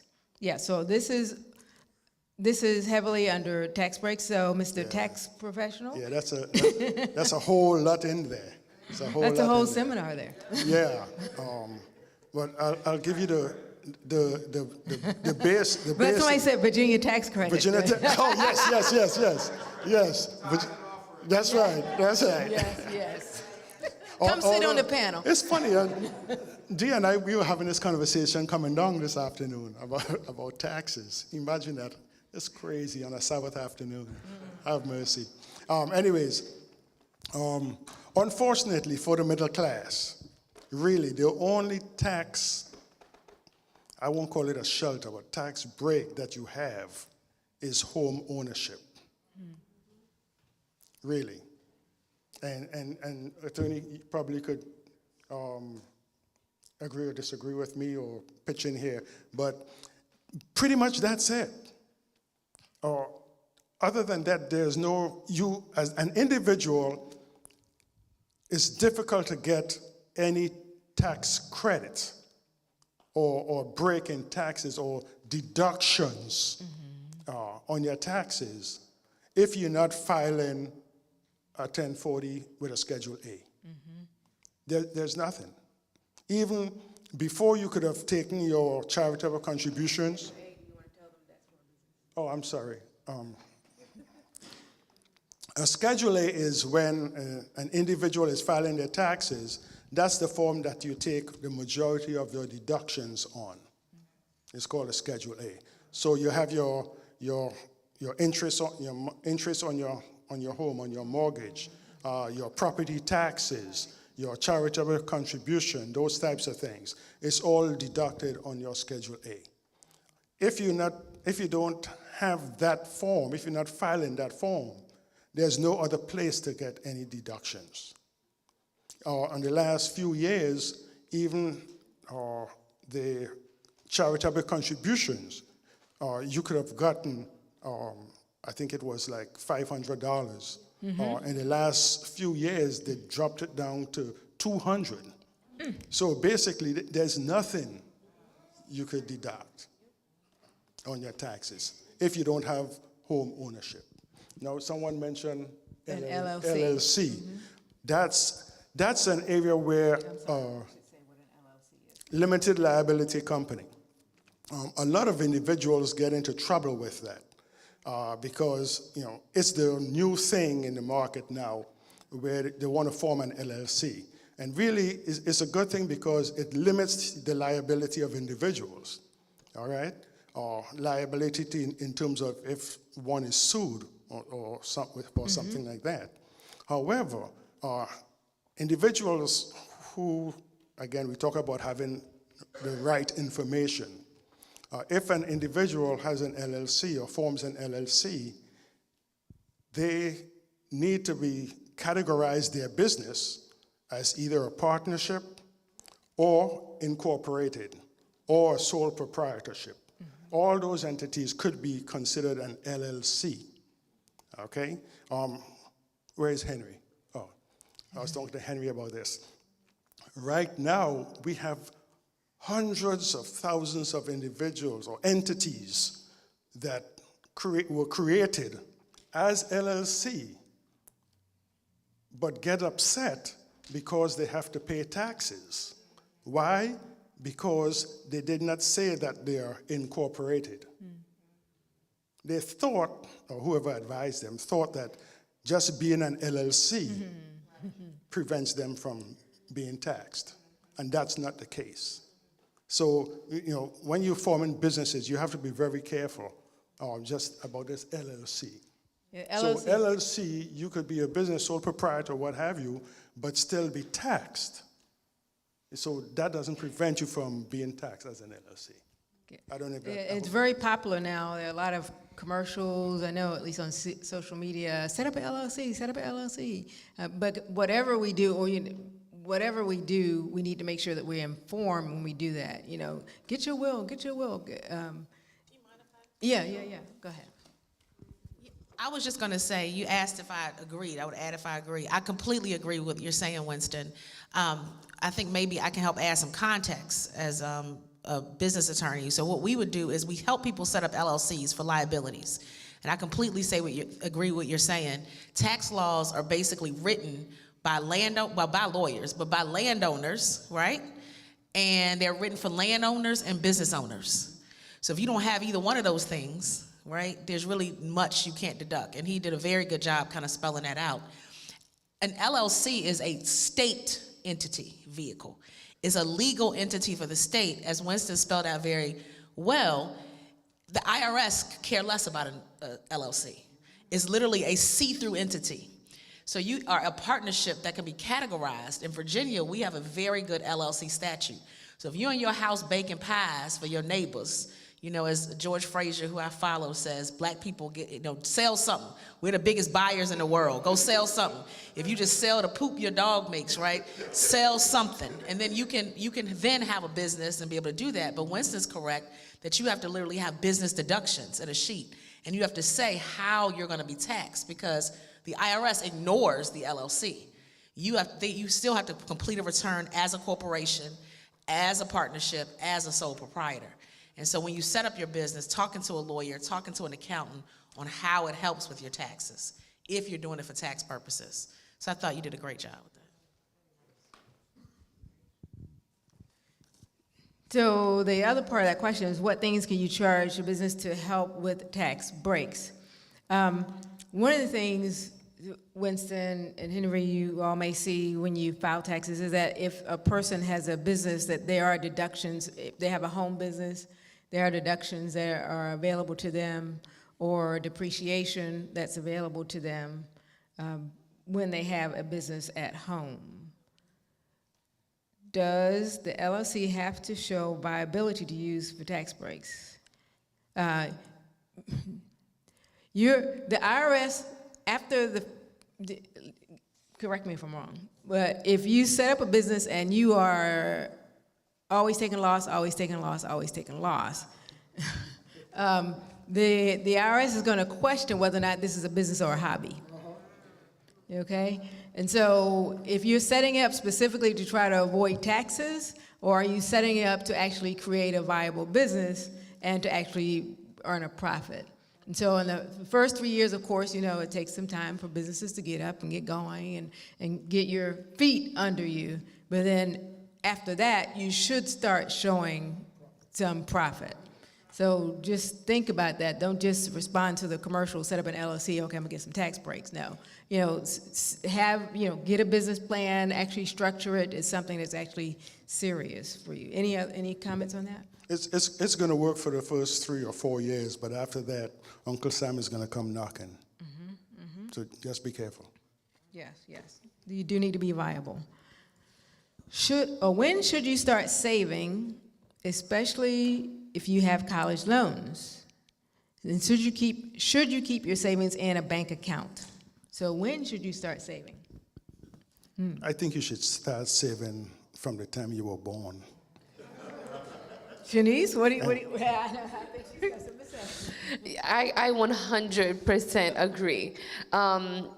If your parents haven't already established something for you, as soon as you have some form of income, whether that be a lot of people who get like benefits with school and they get like what's called the refund check. They're like, oh, I got my that is a perfect time where sometimes you don't even have a job or any income. If that may be the first time you've ever had any money, that's a perfect time to save. But anytime, birthday gifts and things like that, while you're still under your parents' roof, just rent-free, just living life, that is a perfect time to save. Every little penny you have, yes, as soon as you get $1, just start saving. I think you both hit the nail on the head there. You should start saving yesterday. A good thing that I learned personally growing up was always a percentage. No matter what I make, I have a percentage of that I save. And I think if you stick with that mindset, no matter how much you make, whether it's $1 or $100,000, you will never sway away from that mindset. So put away some percentage, something in a savings account, if you're fortunate enough, a high yield savings account, and stash that away. And a lot of times people say, well, I'm living paycheck to paycheck. I could hardly make ends meet. And that's fine. So how do you expect me to save when I'm in that situation? Well, a lot of times one may come and somebody may give you $20 that may not, you didn't plan on. That's an increase. And we know what you need to do first, right? Right? Right. You return, all right? And then after you return, you what? You give, right? And then from the rest of that, again, this is something that you weren't expecting, but you got something. If it's $5, put the $5 away. And you get 20, you give 2, and you give 1, and you return, and so now you have 17. Put $5 away, and you still got 12. Right? Now, I probably shouldn't do this, but let me, I'll share this with you all. Are we streaming this? Hopefully not. Lord have mercy. No, okay, all right. I'll go. Anybody heard about this Roundup? We all heard about Roundup? Right. Roundup is where for every dollar you spend on your ATM card or your cash credit card or what have you, they round it up to the nearest dollar. And so that difference in the change, so you spend $5.55, they round it up to $6, so that $45 there, they put that in an account for you. Right? I started my account, I won't say how long ago, but for those of you who would like to see, I'd be happy to show you, but you wouldn't believe, just by saving those little pennies in Roundup, how that has accumulated over the years. It's amazing. So that's why I said every little helps. So even for the individual who is struggling and have bills up to here, you too can save. You don't have to do it every month, but every time you have an increase and you take a breath, put some into savings. I would agree 100%. So from my perspective with being home and working and cooking and doing all the things, a lot of expenses are going out to eat, right? Even if it's just like Wendy's or McDonald's or Chick-fil-A or whatever your choice is, Chipotle, Panera, Zaxby's, is that even considered fast food? I mean, I'm like, that's a meal. But sometimes this is $5, or you get the 2 for $5, or you can get a pot of spaghetti for the same thing, and then it'll get you through your work week, right? So I think that if you are experienced, I have no money at all, really take a look at your budget, write everything down, really hone in on what is costing me the most money. And you can always, in most cases, find an opportunity to save some money. So with my household, food was the biggest expense. And I know with groceries and things going up with inflation, it's hard, but going out to eat is harder. And even though it's a quick fix, that's what has saved me in my household, overnight oats, you get a big old can, okay, for $2 and a bag of grapes. When I tell you 5 days a week, you can get your iron up as well. So, so I really want, to think outside of the box. It may not be a necessary increase that you come in contact with where someone does give you $20. You have an increase in your household already just by just a spaghetti or sometimes if you don't even eat meat, crumbles are cheaper than ground turkey. But I'm just saying those are things to keep in mind as well with preparation and things like that. You can somewhat save on food, and sometimes that's like the most expensive thing that you put out on a monthly basis. Very good. So I have my last two questions here. So raise your hand if you have any more questions or need a card. Okay, here's a card over here because we're getting ready to wind up. Very good. And so I have a question. What are the benefits of a CD? People still do CDs? We definitely do CDs still. Okay, very good. The benefit, and I'm just Okay, going to let's plug. define what a CD is. It's a certificate of deposit. A CD is simply put, you put money in a bank, they lock it away, they use it themselves, and they'll pay you for it. And it's generally in an interest rate. If you're not getting anything over 3%, don't do it. It's not going to be worth it. But 3%, your APY. So a CD is incredibly worth it if you have the money to do so. If you're working on having a surplus with your income, definitely do not prioritize a CD because it is fixed and it is locked away, generally for a year.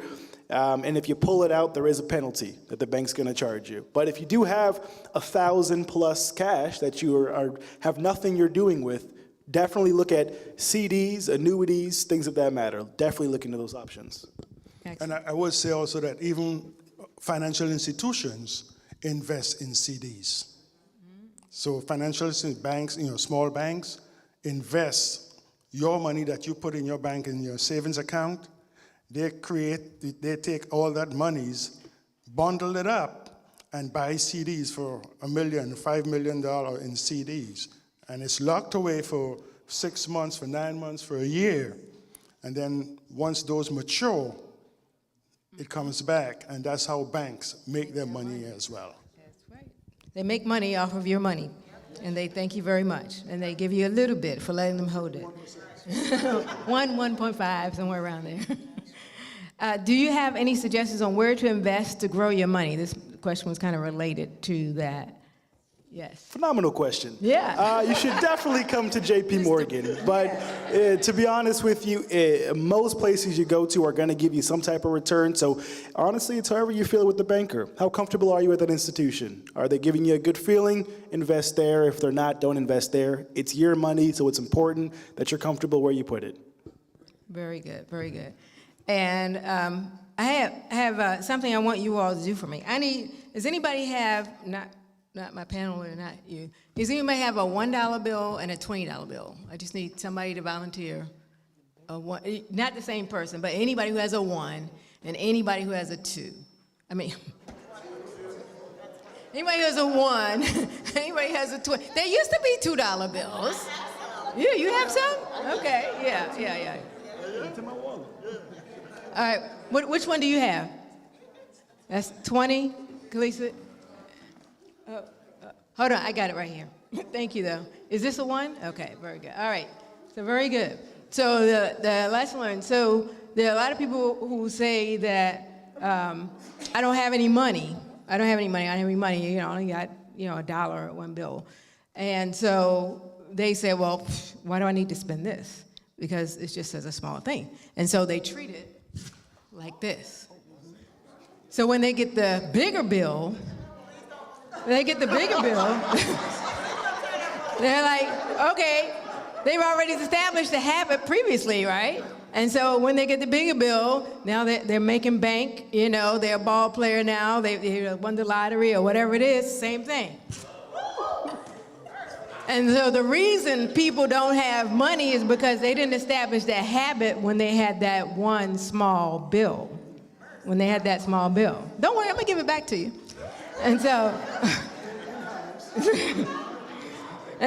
it's important that we establish the habit early on with the small amount, like you made the point, so that when we get the larger bill amount, that we were already established a habit, whether the habit of giving, the habit of tithes and offering, the habit of setting aside money, that'll already be established because your Wendy's money or your pocket change or your birthday money or your first job or your second job or before the promotion, you already have that habit. So that's very, very important to make sure that we establish that.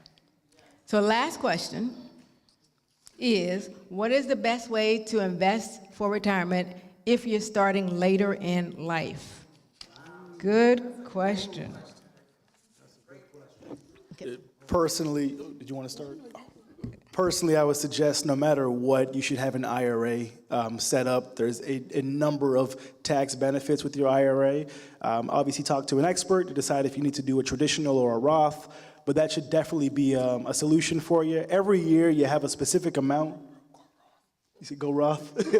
Every year you have a specific amount you're allowed to contribute, but when you initially contribute to your IRA, you can put as much as you want in there. So start there, and then talk to an expert. Look at annuities. Annuities are similar to CDs, but generally hold higher returns.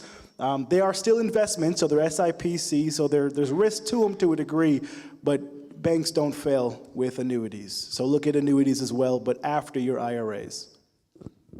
Yes, Shanice. I wasn't going to speak to the IRA portion of things, but I was going to speak to what Penny said about giving when you have a small amount, and returning what is God's already, right? Is what he's loaning to us, or allowing us to use, because and I love that part of it, because when you have very little, or it seems like a lot to you at that time, if you are struggling already with doing that with very little, it's not going to be any easier. So for me personally, as soon as my direct deposit hits my account, I don't look at a single bill, and I don't look at a single payment that is due. I return what doesn't belong to me.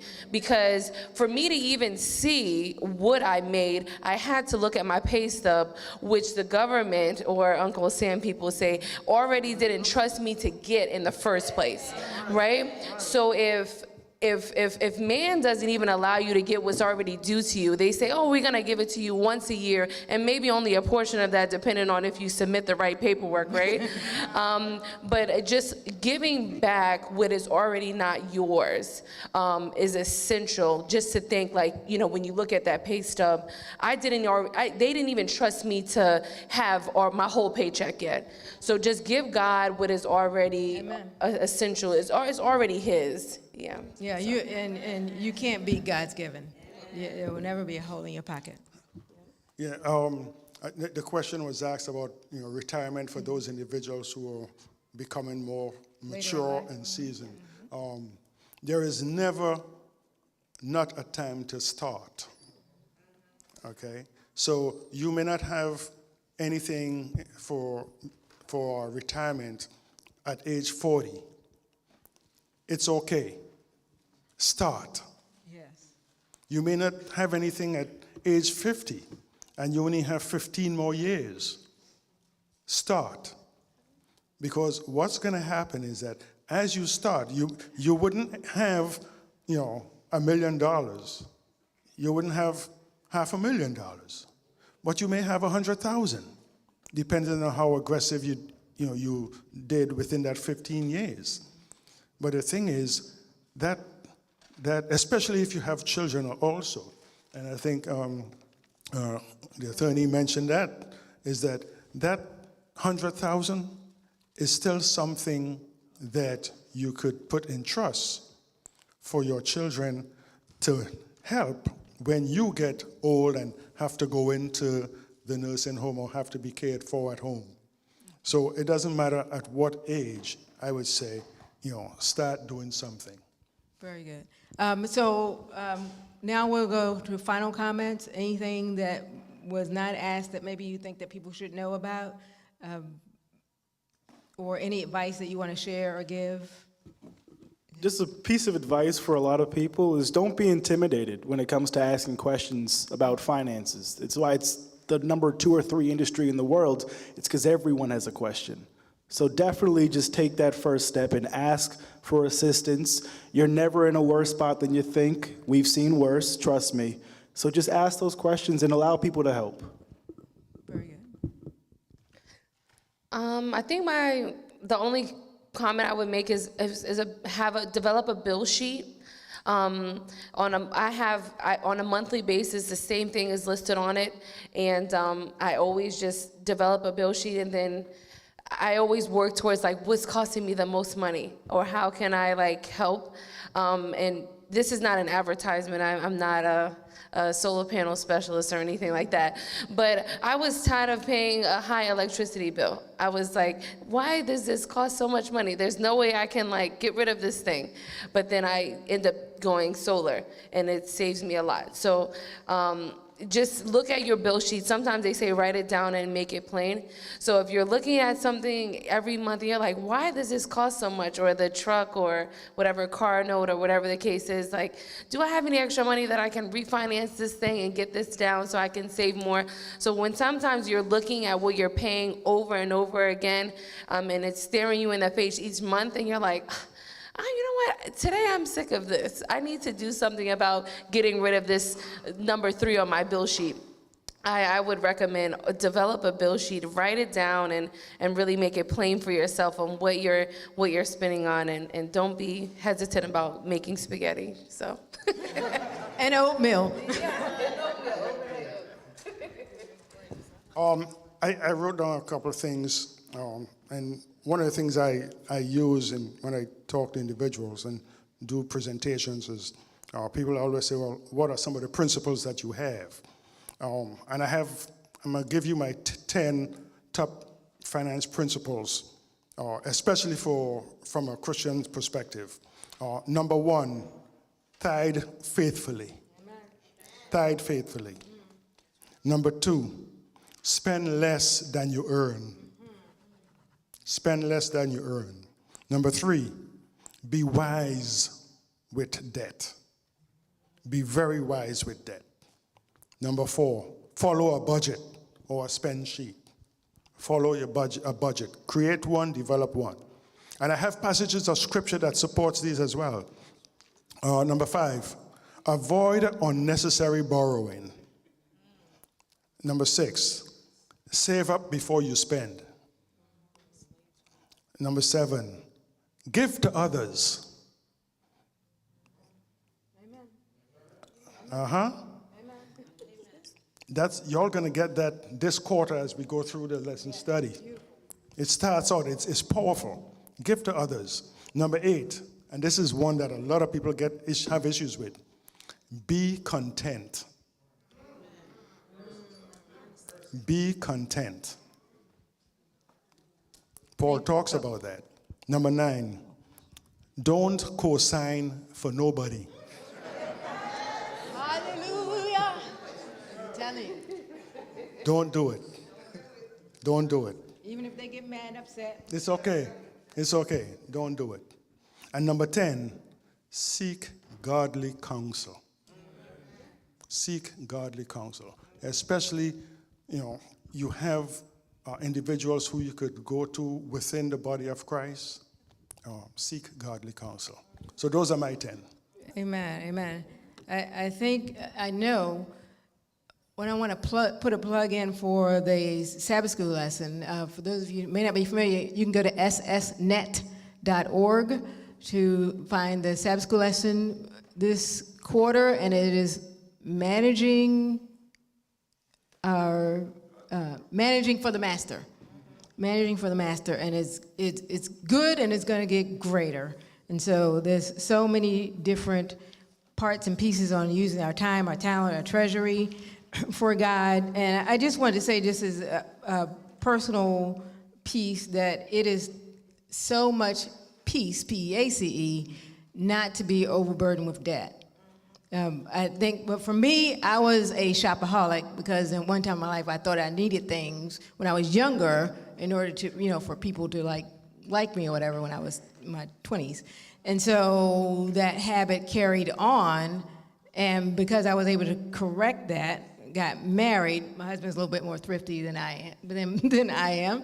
And so what really helped us to be able to take the steps that we took in life and to leave the country and travel for 2 years in other countries is we paid off our debts. And to be able to do that, we had peace. There were a lot of people who were also in other countries where we were when they were hustling, because they had to pay the man back home. But when you have no debts, like Winston was saying, not using the credit card, it allows you to have peace and also gives you choices. Just like a healthy diet will give you choices in life, you can do more things, you can become able-bodied, our health is our wealth, and also being able to manage our assets and our debts properly is also wealth. It's going to give us our mental wealth and also our financial wealth at the same time. And so thank you so much to our panelists. Let's please. Thank you, Shanice. Thank you, Julian. Thank you, Winston. Very much so. We greatly appreciate your time. Also, we want to now thank Toya and Henry and to turn the program back over to them. Thank you.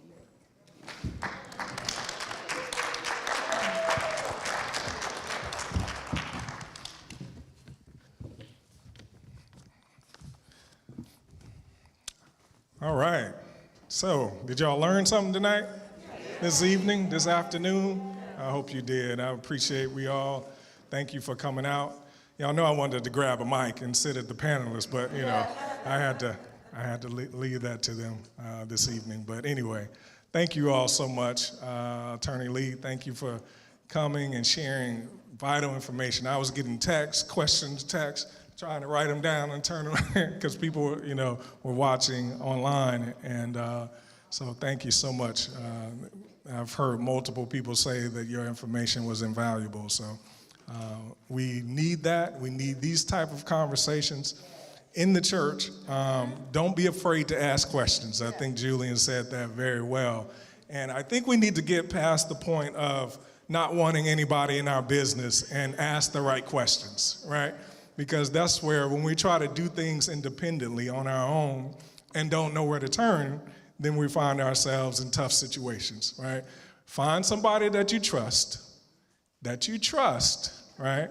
And then start from there, start asking questions, and if they don't know the answers, I'm sure they'll point you into the right direction, all right? Amen? You all want to stand with me as we close this out? Don't forget, we have a champagne reception. It is down the hall in our guest experience room. So we worked hard to prep that, so don't walk out the door without stopping by. Get a little refreshments and a little meet and greet, I guess. All right? Let's bow our heads. Father God, we thank you so much, Lord, for just your presence here today. We thank you for another wonderful day, another wonderful Sabbath, and we thank you for this event, this program. We thank you for all the participants and all those who came out to learn. And Lord, we want to be examples of those who are good stewards and those who you've blessed abundantly, and to use those blessings and those gifts to be blessings to others and to allow people to see you moving in us and allowing ourselves once again to be a blessing. Lord, be with us now as we separate. Keep us in your care. Lead us and guide us and protect us. We thank you in Jesus' name. Amen.